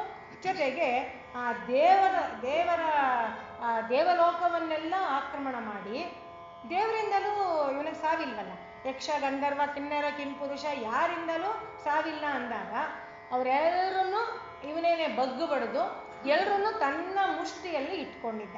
ಆಗ ನೋಡಿ 10 ದೆಸೆಯಲ್ಲಿ ಅದನ್ನೇ ಹೇಳ್ತಿರೋದು 24ನೇ ಪದ್ಯ. ಜನರ ಆಹಾರವವು ಬರ್ಬಿದಿರು. ಹೇಗೆ ಈ ದುರುಳನ್ನ ಕಂಟ್ರೋಲ್ ಮಾಡೋದು? ಏನೋ ಒಂದು ಎಷ್ಟೇ ವೇಗವಾಗಿ ಓಡೋ ಅಂಥ ಗಾಡಿಗೂ ಒಂದು ಬ್ರೇಕ್ ಇರಬೇಕಲ್ವ. ಬ್ರೇಕ್ ಇಲ್ಲದೆ ಹೋದರೆ ಅನಾಹುತ ತಪ್ಪಿದ್ದೇ ಅಲ್ಲ. ಹಾಗೆ ಈ ರಾವಣನಿಗೆ ಬ್ರೇಕೇ ಇಲ್ವಲ್ಲ, ಏನು ಮಾಡೋದು ಅಂತ ಎಲ್ರಿಗೂ ಕೂಡ ವರ ಕೊಟ್ಟ ಬ್ರಹ್ಮ ಕೂಡ ಈಗ ಬಾಯ್ ಇನ್ನೂ ಮಾಡ್ಕೊಳ್ತಾ ಇದ್ದ ಅಂತ ಅನ್ಸುತ್ತೆ. ಏನಪ್ಪ ಹೀಗೆ ಮಾಡಿಬಿಟ್ಟೆ ನಾನು ಅಂತ ಹೇಳಿ. ಹಾಗೆ ಇರಬೇಕಾದಾಗ ರಾವಣ ಯೋಚನೆ ಮಾಡ್ತಿದ್ದಾನೆ. ನಾಡಿನ ರಸರ ಮೂಗ ಹರಿದೆನು ಕೋಡಗನನ ವಾಲಿಯೊಬ್ಬನ ಕಾಡಿ ಕಾಡಿ ಕುಕ್ಕುವೆನು ಎಂದು ದಶಮುಖ ವರ ವಿಮಾನದಲ್ಲಿ ಓಡಿ ಕಿಷ್ಕಿಂಧೆಯಲಿ ವಾಲಿಯ ಕಾಣದೆ ಕೂಡೆ ತೆಂಕಲ ಕಡಲ ತಡಿಯಲೆ ಕಾಡಿನೊಡೆಯನನೋ ಅವನು ಸಂಧ್ಯೋಪಾಸ್ತಿಯಲಿ ಕಂಡ.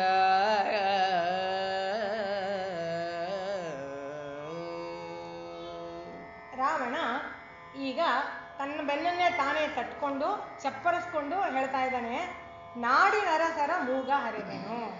ಎಲ್ಲ ಯಾವ ನಮ್ಮ ಲಂಕೆಯ ಸುತ್ತಮುತ್ತ ಇದ್ರೋ, ದೇವಲೋಕದಲ್ಲಿದ್ರೋ, ಬೇರೆ ಎಲ್ಲೆಲ್ಲಿದ್ರೋ ಎಲ್ಲ ರಾಜರುಗಳ ಮೂಗನ್ನ ಕತ್ತರಿಸಿದ್ದೀನಿ. ಅಂದರೆ ಅವರೆಲ್ಲರನ್ನು ಸೋಲಿಸಿ ಇನ್ನು ಉಸಿರೆತ್ತಬಾರ್ದು ಆ ರೀತಿಯಾಗಿ ಮಾಡಿದ್ದೀನಿ. ಈ ಕಪಿ ಒಬ್ಬ ವಾಲಿ ಇದ್ದಾನೆ, ಇವನೊಬ್ಬನ ಮಾತ್ರ ನಾನಿನ್ನೂ ಏನು ಮಾಡಿಲ್ಲ.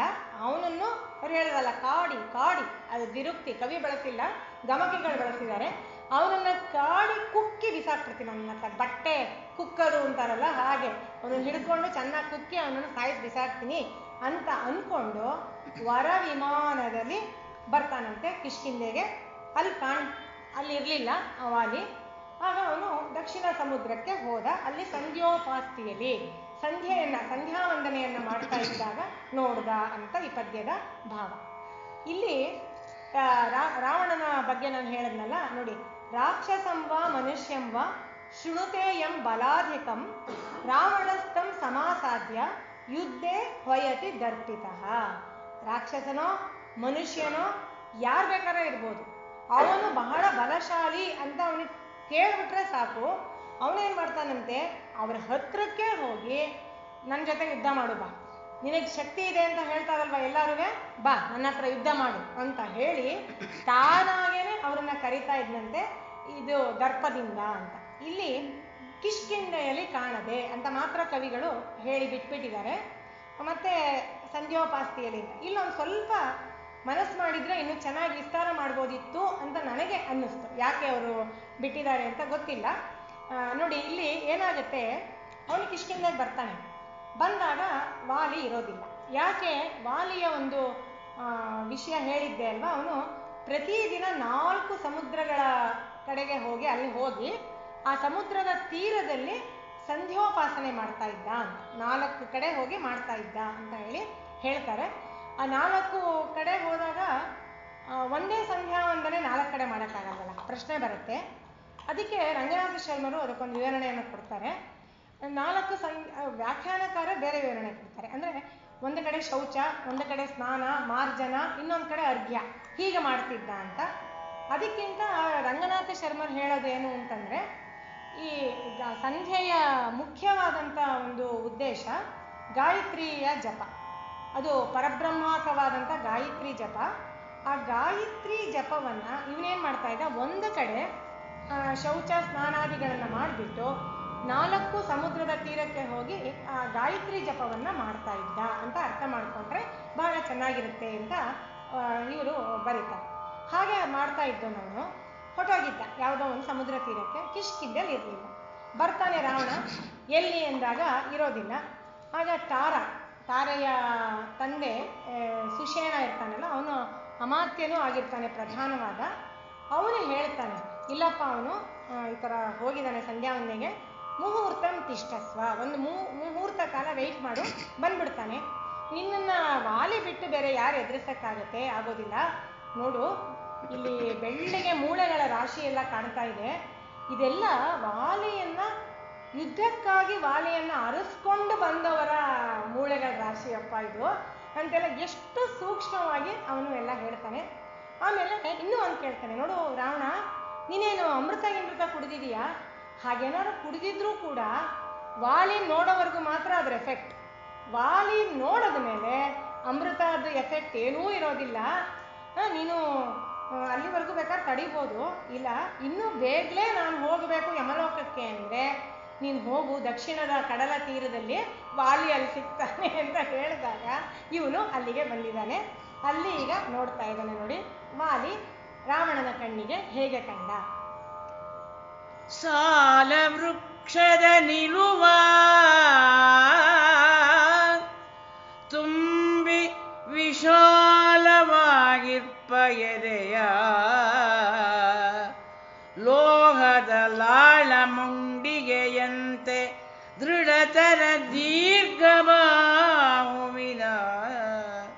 ತಾಲದಂತಿಹ ತೊಡೆಯ ಕಿರುಕರವಾಲದಂತಿಹ ನಖದವ ಭೀಮನ ವಾಲಿಯನು, ಮರೆಯೊಳಗೆ ನೋಡಿದನು ಎವೆಯ ನಿಕ್ಕದೆಯೇ.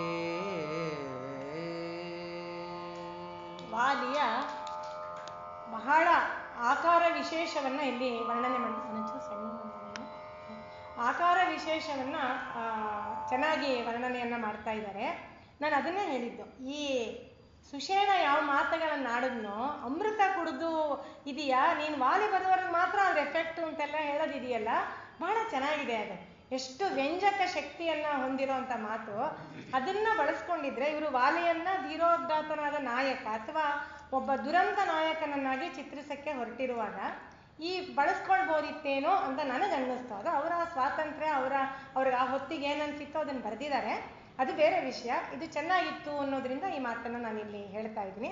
ಇಲ್ಲಿ ರಾವಣನ ಕಣ್ಣಿನಿಂದ ವಾಲಿಯನ್ನ ತೋರಿಸ್ತಾ ಇದ್ದಾರೆ. ಅದು ರಾಮಾಯಣದಲ್ಲಿ ಬರೋದಿಲ್ಲ, ಆದರೆ ಇಲ್ಲಿ ಅವರು ಚೆನ್ನಾಗಿ ಅದನ್ನ ತಂದಿದ್ದಾರೆ. ಸಾಲ ವೃಕ್ಷದ ಹಾಗೆ ಎತ್ತರಕ್ಕಿದ್ದ ಅವನು, ಜೊತೆಗೆ ವಿಶಾಲವಾಗಿದೆ ಎದೆ ಅವನದು. ಲೋಹದ ಲಾಳಮುಂಡಿಗೆ ಅಂದರೆ ಈ ಚಿಲಕ ಅಂತೀವಲ್ಲ, ದೊಡ್ಡ ಹೆಬ್ಬಾಗಲುಗಳಿಗೆ, ಈ ದೇವಸ್ಥಾನದ ಬಾಗಿಲುಗಳಿಗೆಲ್ಲ ಇರುತ್ತಲ್ಲ, ಆ ಥರದಕ್ಕೆ ಲಾಳಮುಂಡಿಗೆ ಅಂತ ಕರೀತಾರೆ. ಹಾಗೆ ಅವನು ಬಾಹುಗಳಿದ್ರಂತೆ, ಅವನ ತೋಳುಗಳು ಆ ರೀತಿಯಾಗಿತ್ತಂತೆ. ಇನ್ನು ತೊಡೆನೂ ಕೂಡ ಹಾಗೆ ದೀರ್ಘವಾಗಿ ತುಂಬಿಕೊಂಡು ಹುರಿಗಟ್ಟಿದಂತಹ ಒಂದು ತೊಡೆಗಳಾಗಿತ್ತು ಒಂದು. ಇನ್ನು ಅವನ ಉಗುರುಗಳು, ವಾನರ ಜಾತಿ ಅಲ್ವಾ, ಉಗುರುಗಳು ಹೇಗಿತ್ತಂತೆ ಅಂದರೆ ಸಣ್ಣ ಚೂರಿ ಅಂತೀವಲ್ಲ, ಕಿರು ಕರವಾಲ ಕತ್ತಿ ಥರ ಇತ್ತಂತೆ ಅವನ ಹಾಗೆ. ಅಂತಹ ಭೀಮನ ಪರಾಕ್ರಮಶಾಲಿಯ ಭೀಮಾಕಾರನಾದಂಥ ವಾಲಿಯನ್ನ ಎದೆ ಇಕ್ಕದೇನೆ ಮರೆಯಿಂದ ರಾವಣ ನೋಡಿದ್ನಂತೆ. ನೋಡಿ ಮನಸ್ಸಿನಲ್ಲೇ ಯೋಚನೆ ಮಾಡ್ಕೊಳ್ತಿದ್ದಾನೆ, ನಾಕಿಗರ ನೊರೆ ಹಚ್ಚಿ ನೋಡಿದೆ ಲೋಕಪಾಲರ ಸರಕುಗೈಯೇನೋ, ಭೀಕರನನು ಇಂತೊರುವನನು ನಾಂ ಕಂಡೆನಿಲ್ಲವೋ.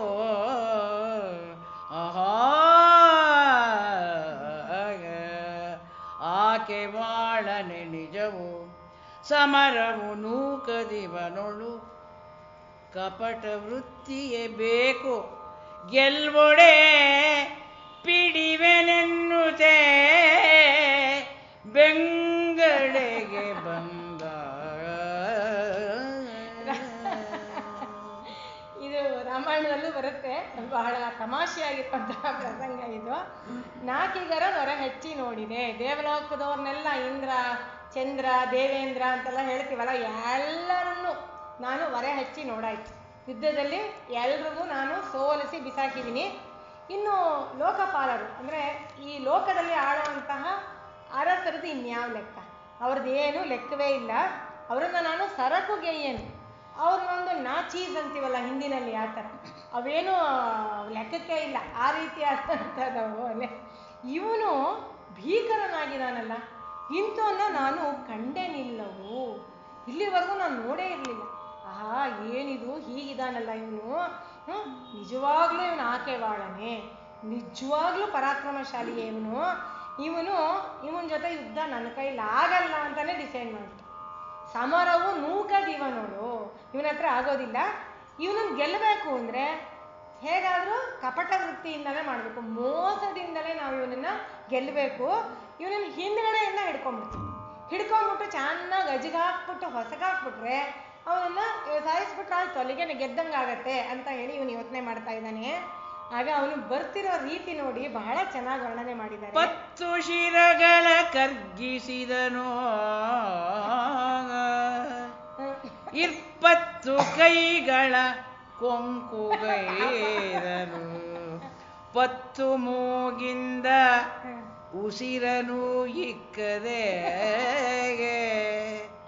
ತೆರೆದ ಕಣ್ಣಿಂದ ಚಿತ್ತಮಂ ಸ್ಥಿರಗೈದು, ಕಾಲ್ಗಳನ್ನೆತ್ತಿ ಬೆರಳಿಂ ನಡೆದು ವಾಲಿಯ ಪತ್ತೆ ಸೇದನು, ವಕ್ರವಾಮನನಾಗಿ ರಾವಣನು ವಾಲಿಯ ಪತ್ತೆ ಬೆರಳಿಂ ನಡೆದು ಸೇದನು. ವಕ್ರವಾಮನನಾಗಿ, ಬಹಳ ಸೊಗಸಾದಂತಹ ಪದಪ್ರಯೋಗ. ವಾಮನ ಕುಳ್ಳನಾಗಿದ್ದ, ಆದರೆ ಅವನು ಬಂದದ್ದು ಲೋಕದ ಹಿತಕ್ಕೋಸ್ಕರ, ಲೋಕೋಪಕಾರಕ್ಕಾಗಿ, ಬಲಿಯ ದರ್ಪವನ್ನು ಮೆಟ್ಟಿಸೋದಕ್ಕಾಗಿ. ಇಲ್ಲಿ ಇವನೇ ದರ್ಪಿಷ್ಟ, ಇವನು ವಕ್ರನಾಗಿ ಹೋಗ್ತಾ ಇದ್ದಾನಂತೆ, ವಾಮನನಾಗಿ. ಇವನನ್ನ ವಾಲ್ಮೀಕಿ ಮಹರ್ಷಿಗಳು ವರ್ಣನೆ ಮಾಡುವಾಗ ಇವನು ಕಪ್ಪು ಕರಿ ಗುಡ್ಡ ಇದ್ದಾಗಿದ್ದ ಅಂತ ವರ್ಣನೆ ಮಾಡ್ತಾರೆ. ಕಪ್ಪು ಅಂದರೆ ಕಪ್ಪು, ಇವನು ಕಪ್ಪಾಗಿದ್ದ, ವಾಲಿನೂ ಕಪ್ಪಾಗಿದ್ದ ಅಂತಾನೆ ವರ್ಣನೆ ಬರೋದು. ನೀಲಾಂಜನ, ಒಳ್ಳೆ ಕಾಡಿಗೆಯ ಪರ್ವತದ ಹಾಗಿದ್ದ ಅಂತೆಲ್ಲ ವರ್ಣನೆ ಮಾಡ್ತಾರೆ. ಇವನು ಹಾಗಿರೋನು 10 ಶಿರ ಬೇರೆ ಇದೆ, ಕರ್ಗಸದ್ನಂತೆ. ಅದನ್ನ ಸಣ್ಣ ಮಾಡ್ಕೊಳ್ಳೋದು ಅಥವಾ ತಗ್ಗಿಸಿ ಅದನ್ನೆಲ್ಲ ಹತ್ರಕ್ಕೆ ಮಾಡಿಕೊಂಡು, ಇಷ್ಟಗಲ ಇರುತ್ತಲ್ಲ ಅದನ್ನೆಲ್ಲ ಹತ್ರಕ್ಕೆ ಮಾಡ್ಕೊಂಡು ತಂದಿದ್ದಾನೆ. 20 ಕೈ ಬೇರೆ ಅವನ ಪಾಪ, ಅದನ್ನ ಕೊಂಕಸದ್ನಂತೆ. 20 ಕೈಯಿಂದ ಹೇಗೇಗೋ ಮಡಿಸ್ಕೊಂಡು, ಅದು ಹೇಗೆ ಮಡಿಸ್ಕೊಂಡು ದೇವರಿಗೆ ಅದೆಲ್ಲ ಮಾಡ್ಕೊಂಡಿದ್ದಾನೆ. ಮತ್ತೆ 10 ಮೂಗು. ಈ ಮಕ್ಕಳೆಲ್ಲ ಪ್ರಶ್ನೆ ಕೇಳ್ತಾರಲ್ಲ, ಆ ಪ್ರಶ್ನೆಗೆ ತುಂಬಾ ಚೆನ್ನಾಗಿ ಉತ್ತರ ಕೊಟ್ಟಿದ್ದಾರೆ. ಇದನ್ನ ಹೇಳಿದ್ರೆ ಮಕ್ಕಳು ಕೂಡ ಖುಷಿ ಪಡ್ತಾರೆ ಈ ಮಾತನ್ನ. 10 ಮೂಗಿಂದ ಉಸಿರಾಡ್ತಿದ್ದ ಅವನು, ಉಸಿರನ್ನೆಲ್ಲ ನಿಲ್ಲಿಸ್ಕೊಂಡಿದ್ದಾನಂತೆ. ರೇಚಕವೋ ಕುಂಭಕವೋ ಏನೋ ಮಾಡಿಬಿಟ್ಟು ನಿಲ್ಲಿಸ್ಕೊಂಡು ಅವನು ತೆರೆದ ಕಣ್ಣಿಂದ ಚಿತ್ತಮಂ ಸ್ಥಿರಗೈದು, ದೃಷ್ಟಿ ನೆಟ್ಟು, ಅದು ಯಾವ ಭಂಗಿನೂ ಬದಲಾಗಬಾರ್ದಲ್ಲ. ಆ ಕೊಂಕಸಿರುವಂಥ ಕೈಗಳು ಹಾಗೆ ಇರಬೇಕು, ತಲೆ ಹಾಗೆ ಇರಬೇಕು, ಇದೆಲ್ಲ ನೋಡ್ಕೊಂಡವನು ಕಾಲನ್ನ ಟೋ ಮೇಲೆ, ಬೆರಳು ತುದಿ ಮೇಲೆ ಹೆಜ್ಜೆ ಇಟ್ಟರೆ ಅವನಷ್ಟು ಗಾತ್ರ ದಪ್ ದಪ್ ದಪ್ ಅಂತ ಹೋದ್ರೆ ಸದ್ದು ಬರುತ್ತಲ್ಲ ಅಂತ ಬೆರಳು ತುದಿನ ನಡೀತಾ ಇದ್ದಾನಂತೆ. ವಾಲಿಯ ಪತ್ತೆ ಸೇರಿದನು, ವಾಲಿ ಹತ್ರಕ್ಕೆ ಹೋಗಿದ್ದಾನೆ ರಾವಣ. ವಾಲಿಯು ಸಾಮಾನ್ಯನಲ್ಲ, ಸೂರ್ಯನಿಗೆ ಇದಿರಾಗಿ ಬೊಗಸೆಯ ನೀರನೆತ್ತುತನಿಂದ ವಾಲಿಯ ಪೇರುರವನು 20 ಕೈಯಿಂ ಬಿಗಿದನು. ಅವನು ಎಡದ ತೋರದೋಳಿಂದ ಊಕಿ ಕಂಕುಳ ಸೇರಿ ಕೈಗಳು ಕರ್ಬಗಾಣಕ್ಕೆ ತೂರಿಸಿದ ಪರಿಯಾಯ್ತು, ಕೆನ್ನೀರ್ ಪರಿಯರವಂ ಎಣಲು. ಹಿಂದುಗಡೆಯಿಂದ ಹೋಗ್ತಾ ಇದ್ದಾನೆ. ಇವನ ಕಪಟ ವೃತ್ತಿ ನೋಡಿ ಆಮೇಲೂ ಸೀತೆಯನ್ನು ಅಪಹರಣ ಮಾಡುವಾಗಲೂ ಬಂದಿದೆ, ಅದು ಗೊತ್ತಾಗತ್ತೆ. ಇವನ ಸ್ವಭಾವ ಏನು ಅನ್ನೋದು ಆರಂಭದಿಂದ ಏಕಪ್ರಕಾರವಾಗಿ ವಾಲ್ಮೀಕಿ ಮಹರ್ಷಿಗಳು ಚಿತ್ರಣ ಮಾಡ್ತಾ ಬರ್ತಾ ಇದ್ದಾರೆ. ಆಮೇಲೆಲ್ಲ ಏನು ಹೇಳ್ತಾರೆ, ರಾವಣನನ್ನ ಮಹಾ ದೊಡ್ಡ ನಾಯಕ ಅಂತ ಚಿತ್ರಣ ಮಾಡೋದು, ಮಹಾ ಬ್ರಾಹ್ಮಣ ಅಂತ ಚಿತ್ರಣ ಮಾಡಿ ಬ್ರಾಹ್ಮಣ ಆದ ಮಾತ್ರಕ್ಕೆ ಕೆಟ್ಟವನಾಗಿರ್ಬಾರ್ದು ಅಂತ ಏನಿಲ್ವಲ್ಲ. ವೇದ ಓದ್ದವರೆಲ್ಲ ಏನು ಮಹಾ ವೇದ ವ್ಯಾಸರೇ ಆಗಿರ್ತಾರೆಯೇ, ಅವರೆಲ್ಲ ಬೇರೆ ಬೇರೆ ಮಾಡೋರೆಲ್ಲ ಬೇಕಾದಷ್ಟನ್ನು ನೋಡ್ತೀವಿ. ರಾವಣ ಈ ಬಗೆಯವನು. ಆರಂಭದಿಂದಲೂ ಅವ್ನು ಮಾಡಿರೋದೆಲ್ಲ ಅನಾಚಾರವೇ, ಅದು ಗೊತ್ತಾಗತ್ತೆ ನಮಗೆ. ಇವನ ಎದುರಿಗೆ ಬೊಗಸೆಯಿಂದ ಸೂರ್ಯನಿಗೆ ಅರ್ಘ್ಯವನ್ನ ಕೊಡ್ತಾ ನಿಂತಿದ್ದಾನೆ. ಅವನಿಗೆ ಗೊತ್ತಾಗಿದೆ ವಾಲಿಗೆ, ಅಲ್ಲಿ ರಾಮಾಯಣದಲ್ಲಿ ಅದೇ ಬರುತ್ತೆ, ವಾಲಿಗೆ ಆ ಸೂಚನೆ ಸಿಗುತ್ತೆ, ಬರಲಿ ಇವನು ಹೀಗೆ ಮಾಡ್ತಿದ್ದಾನಲ್ವಾ, ಇವನಿಗೆ ನಾನು ಸರಿಯಾಗಿ ಪಾಠ ಕಲಿಸ್ತೀನಿ ಅಂತಾನೆ ವಾಲಿನೂ ತಯಾರಾಗಿರ್ತಾನೆ. ಇಲ್ಲಿ ನೋಡಿ ಅದರ ಸೂಚನೆ ಸಿಗತ್ತೆ ನಮಗೆ. ಅವನು 20 ಕೈಯಿಂದ ಅವನನ್ನು ಬಿಗಿದ್ಬಿಟ್ನಂತೆ. ಬಿಗಿತಿದ್ದಾಗೆ ಅವನೇನು ಮಾಡ್ದ, ವಾಲಿ ಗೊತ್ತಾಗ್ತಿದ್ದಾಗೆ ಅವನ 2 ಕೈ, ಇವನಿಗೆ 20 ಕೈ, ಆ 2 ಕೈಯಿಂದ ಭದ್ರವಾಗಿ ಕಂಕಳ ಹತ್ರ ಬಿಟ್ಟ. ಅವಕ್ಕಿದ್ದು ಹೇಗೆ, ಇದಕ್ಕಿನ್ನೇನೂ ವಿವರಣೆ ಬೇಡ, ಕಬ್ಬಿನ ಗಾಣಕ್ಕೆ 20 ಜಲ್ಲೆ ಕಬ್ಬನ್ನ ತೋರಿಸ್ತಾ ಅಷ್ಟೇ. ಇದಕ್ಕಿಂತ ಇನ್ನೇನು ಅದಕ್ಕೆ ಎಕ್ಸ್ಪ್ಲನೇಷನ್ನೇ ಬೇಡ. ಕಬ್ಬಿನ ಗಾಣಕ್ಕೆ ಸಿಕ್ಕದ ಏನಿರುತ್ತೆ, ಇನ್ನು ಅದು ಚಿಲ್ ಅಂತ ಅದೆಲ್ಲ ಒಡೆದು ರಸ ಬರೋದು. ಹಾಗೆ ಕೆನ್ನೀರ್ ಪರಿಯ ರಸಮೇನಲು, ಕಬ್ಬಿನ ರಸದ ಹಾಗೆ ಅವನ ಕೈಯೆಲ್ಲ ಮುರಿದು, ಕೈಯೆಲ್ಲ ಸೀಳಿ, ಏನೇನೆಲ್ಲ ಆಗಿ ರಕ್ತ, ಕೆನ್ನೀರು ಅಂದ್ರೆ ರಕ್ತ ಹರಿಯಕ್ಕೆ ಶುರು ಆಯ್ತಂತೆ. ಇವನಿಗೆ ಬಿಡಿಸಿಕೊಳ್ಳುವ ಭರದಿ ಕೈಯಿಂ ಬಡಿದು ನಖಗಳಿಂ ಇರಿದು ಪದದಿಂ ತೊಡರಿ ದಾಡೆಯ ನೂರಿ ಚೀರಿಟ್ಟಾರ್ಧನಾದನುಜ ಗಿಡುಗ ನಭದಳ್ ಪಕ್ಕಿಯೊಂದಂ ಪಿಡಿದು ಪಾರುವ ತೆರದಿ ವಾಲಿಯು ನಡೆದನು. ಆತಗೆ ಹರನ ಶೈಲದ ರುಚಿಯು ಮರುಕಳಿಸೆ. ಇನ್ನೊಂದು ಪೌರಾಣಿಕ ಪ್ರಸಂಗವನ್ನ ತರೋದ್ರ ಮೂಲಕ ಈ ಅವನಿಗೆ ಎಷ್ಟು ತೀವ್ರವಾಗಿ ನೋವಾಗ್ತಾ ಇತ್ತು, ಯಾವ ತರ ಇಕ್ಕಟ್ಟಲ್ಲಿ ಸಿಕ್ಕಾಕೊಂಡ ಅನ್ನೋದನ್ನ ಹೇಳ್ತಾ ಇದ್ದಾರೆ. ಅವನು ಬಿಡಿಸ್ಕೋಬೇಕಲ್ಲ, ಹಾಗ ಅವನು ಹೋಗ್ತಾ ಇದ್ದಾನೆ ವಾಲಿ, ರಕ್ತ ಬರ್ತಾ ಇದೆ, ಕೈ ಜಜ್ಜು ಹೋಗ್ತಾ ಇದೆ, ಬಿಡಿಸ್ಕೊಳಕ್ಕೆ ಅವನು ಪ್ರಯತ್ನ ಪಡ್ತಾ ಇದ್ದಾನೆ. ಹೇಗೆ ಬಡಿತಾ ಇದ್ದಾನಂತೆ, ಇವನು ಉಗುರಿಂದ ಅವನನ್ನು ಬಗರ್ತಾ ಇದ್ದಾನೆ, ಮತ್ತೆ ಕಾಲಿಂದ ಹೇಗೋ ಒಂದು ಪಟ್ಟು ಹಾಕಿ ಅವನನ್ನು ಬೀಳ್ಸೋಣ ಅಂತ ನೋಡ್ತಾ ಇದ್ದಾನೆ.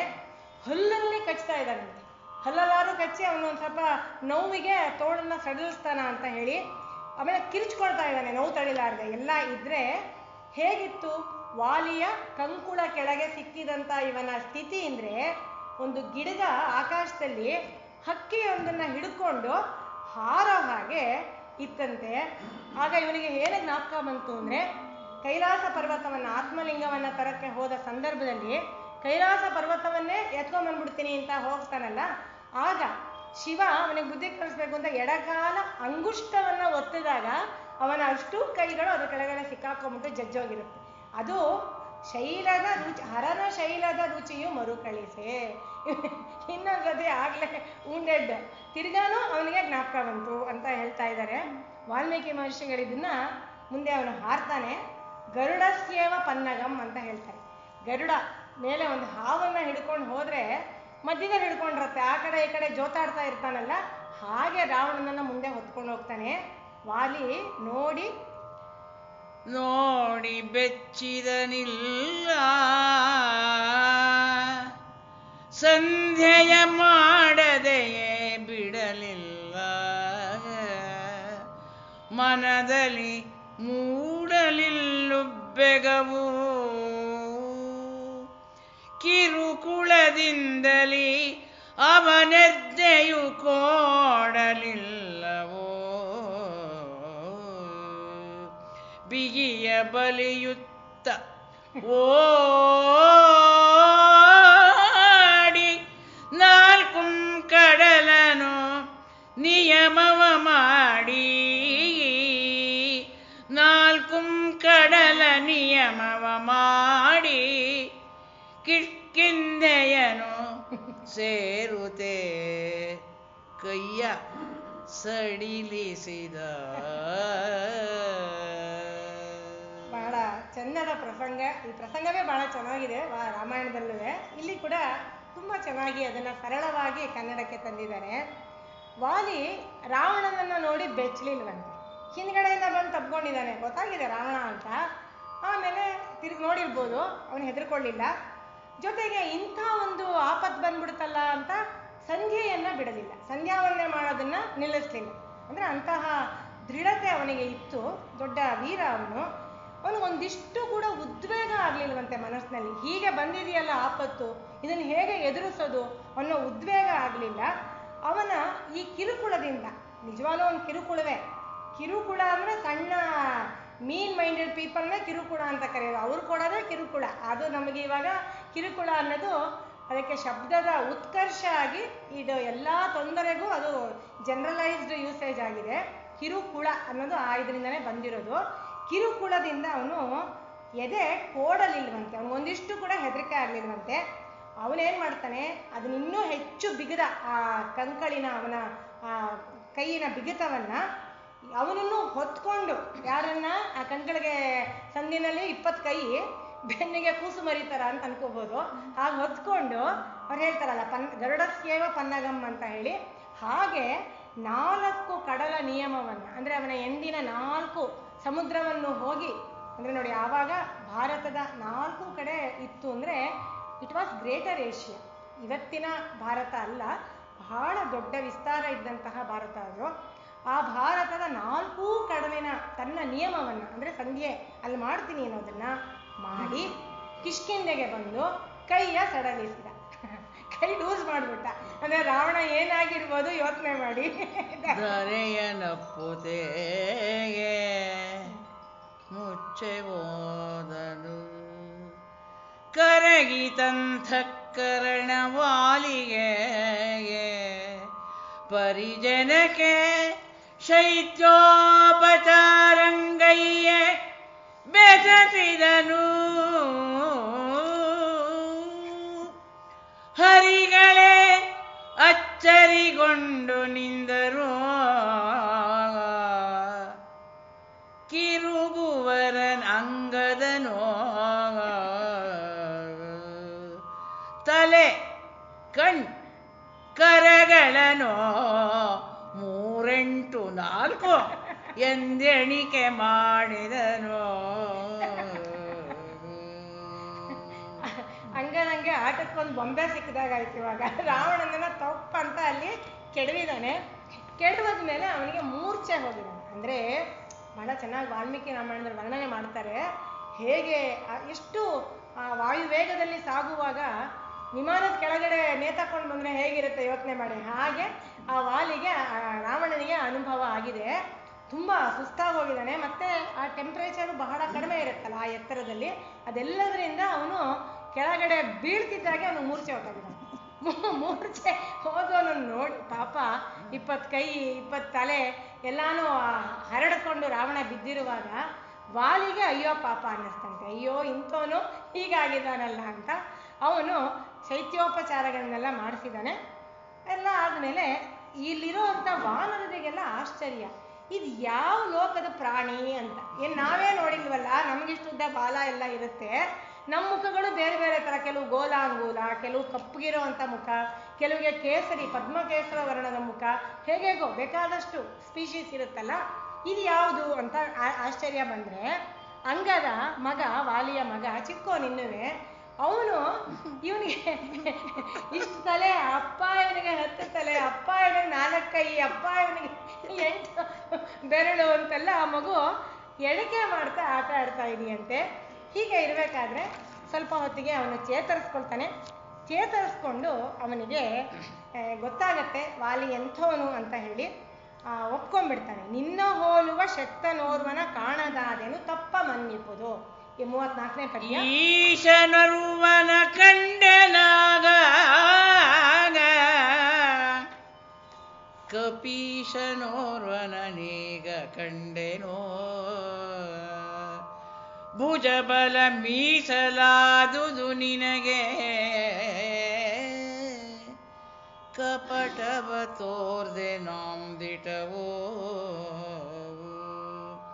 ಬೇಸರಂಗೊಳ ಬೇಡ ಕೆಳೆತನದಾಸೆಯಿಂ ಕೈಚಾಚಿ ನಿಂದಿಗೆ, ಸಾಗದಿ ಪಿಡಿ ನೊಂದಿಪ್ಪ ಕೈಗಳನ್ನು ಅಮೃತ ಹಸ್ತದಲ್ಲಿ. ರಾವಣ ಬಹುಶಃ ಇವನೊಬ್ಬನ ಹತ್ರನೇ ಸಖ್ಯವನ್ನ ಬೇಡಿ ಕೈ ಚಾಚಿರೋದು ಅಂತ ಅನ್ಸುತ್ತೆ. ಬೇರೆ ಎಲ್ಲರೂ ಅವನು ಶರಣಾದವರೇನೆ ಹೆದರ್ಕೊಂಡು. ಇನ್ನು ರಾಮನ ಹತ್ರ ಅವನು ಆ ಸಂಗತಿಗೆ ಹೋಗಲಿಲ್ಲ. ವಾಲಿಯನ್ನ ನೋಡಿ, ಈಶನೋರ್ವನ ಕಂಡೆನಾಗ, ಆಗ ಈಶ ಅಂದ್ರೆ ಈ ಪರಶಿವನನ್ನ ಅವನು ಒತ್ತಿದಾಗ ಇವನ್ ಕೈ ಸಿಕ್ಕಾಕೊಂಡು ಇವನು ಆಮೇಲೆ ತಾನೇ ಕಷ್ಟಪಟ್ಟಿದ್ದು. ಈಗ ಕಪೀಶ ಅಂದ್ರೆ ವಾಲಿಯನ್ನ ನೋಡ್ತಾ ಇದ್ದೀನಪ್ಪ, ನಿಮಗೆ ಭುಜಬಲ ಅನ್ನೋದು ನಿಮಗೆ ಹೇಳಿ ಮಾಡ್ತಿದ್ದಾಯ್ತು. ನಾನು ಕಪಟವನ್ನ ಅಂದ್ರೆ ಮೋಸವನ್ನ ಮಾಡಿಬಿಟ್ಟೆ ನಿನ್ನನ್ನು ಗೆಲ್ಲಬೇಕು ಅಂತ ಹೇಳಿ. ದಯವಿಟ್ಟು ಬೇಜಾರು ಮಾಡ್ಕೋಬೇಡ, ನಿನ್ನ ಜೊತೆ ನನಗೆ ಗೆಳೆತನ ಬೇಕು, ಅದಕ್ಕೆ ನಾನು ನನ್ನ ಕೈ ಚಾಚಿ ನಿನ್ನ ಗೆಳೆತನವನ್ನು ಬೇಡ್ತಿದ್ದೀನಿ ಅಂತ ಹೇಳಿ ಕೇಳ್ಕೊಳ್ತಾ ಇದ್ದಾನೆ. ಕೇಳ್ಕೊಂಡಾಗ ವಾಲಿ ಕೂಡ ಒಪ್ಕೊಂಡು, ಹೌದಪ್ಪ ನೀನು ಮಾನನಿಧಿ ನಿಜವಾಗ್ಲೂ ಅಂತ ರಾವಣನ ಸಾಹಸವನ್ನು ಇವನು ಕೂಡ ಮೆಚ್ಚುತ್ತಾನೆ. ಮೆಚ್ಚಿ ಇಬ್ಬರು ಅಗ್ನಿಸಾಕ್ಷಿಕವಾಗಿ ಗೆಳೆತನವನ್ನು ಮಾಡ್ಕೊಳ್ತಾರೆ. 1 ತಿಂಗಳ ಕಾಲ ಅವನು ಕಿಷ್ಕಿಂಧೆಯಲ್ಲಿದ್ದ ಅಂತ ವಿವರಗಳು ಬರುತ್ತೆ. ಎಲ್ಲ ರೀತಿಯಲ್ಲಿ ಅವರು ಎಲ್ಲ ಸುಖಭೋಗಗಳನ್ನು ಸಮಾನ ಸ್ತರದಲ್ಲಿ ಅನುಭವಿಸ್ತಾ 1 ತಿಂಗಳು ಇದ್ದ ಅಂತ ಹೇಳಿ. ಹೀಗೆ ರಾವಣ ಮತ್ತು ವಾಲಿಯ ಸ್ನೇಹ ಆಗುತ್ತೆ.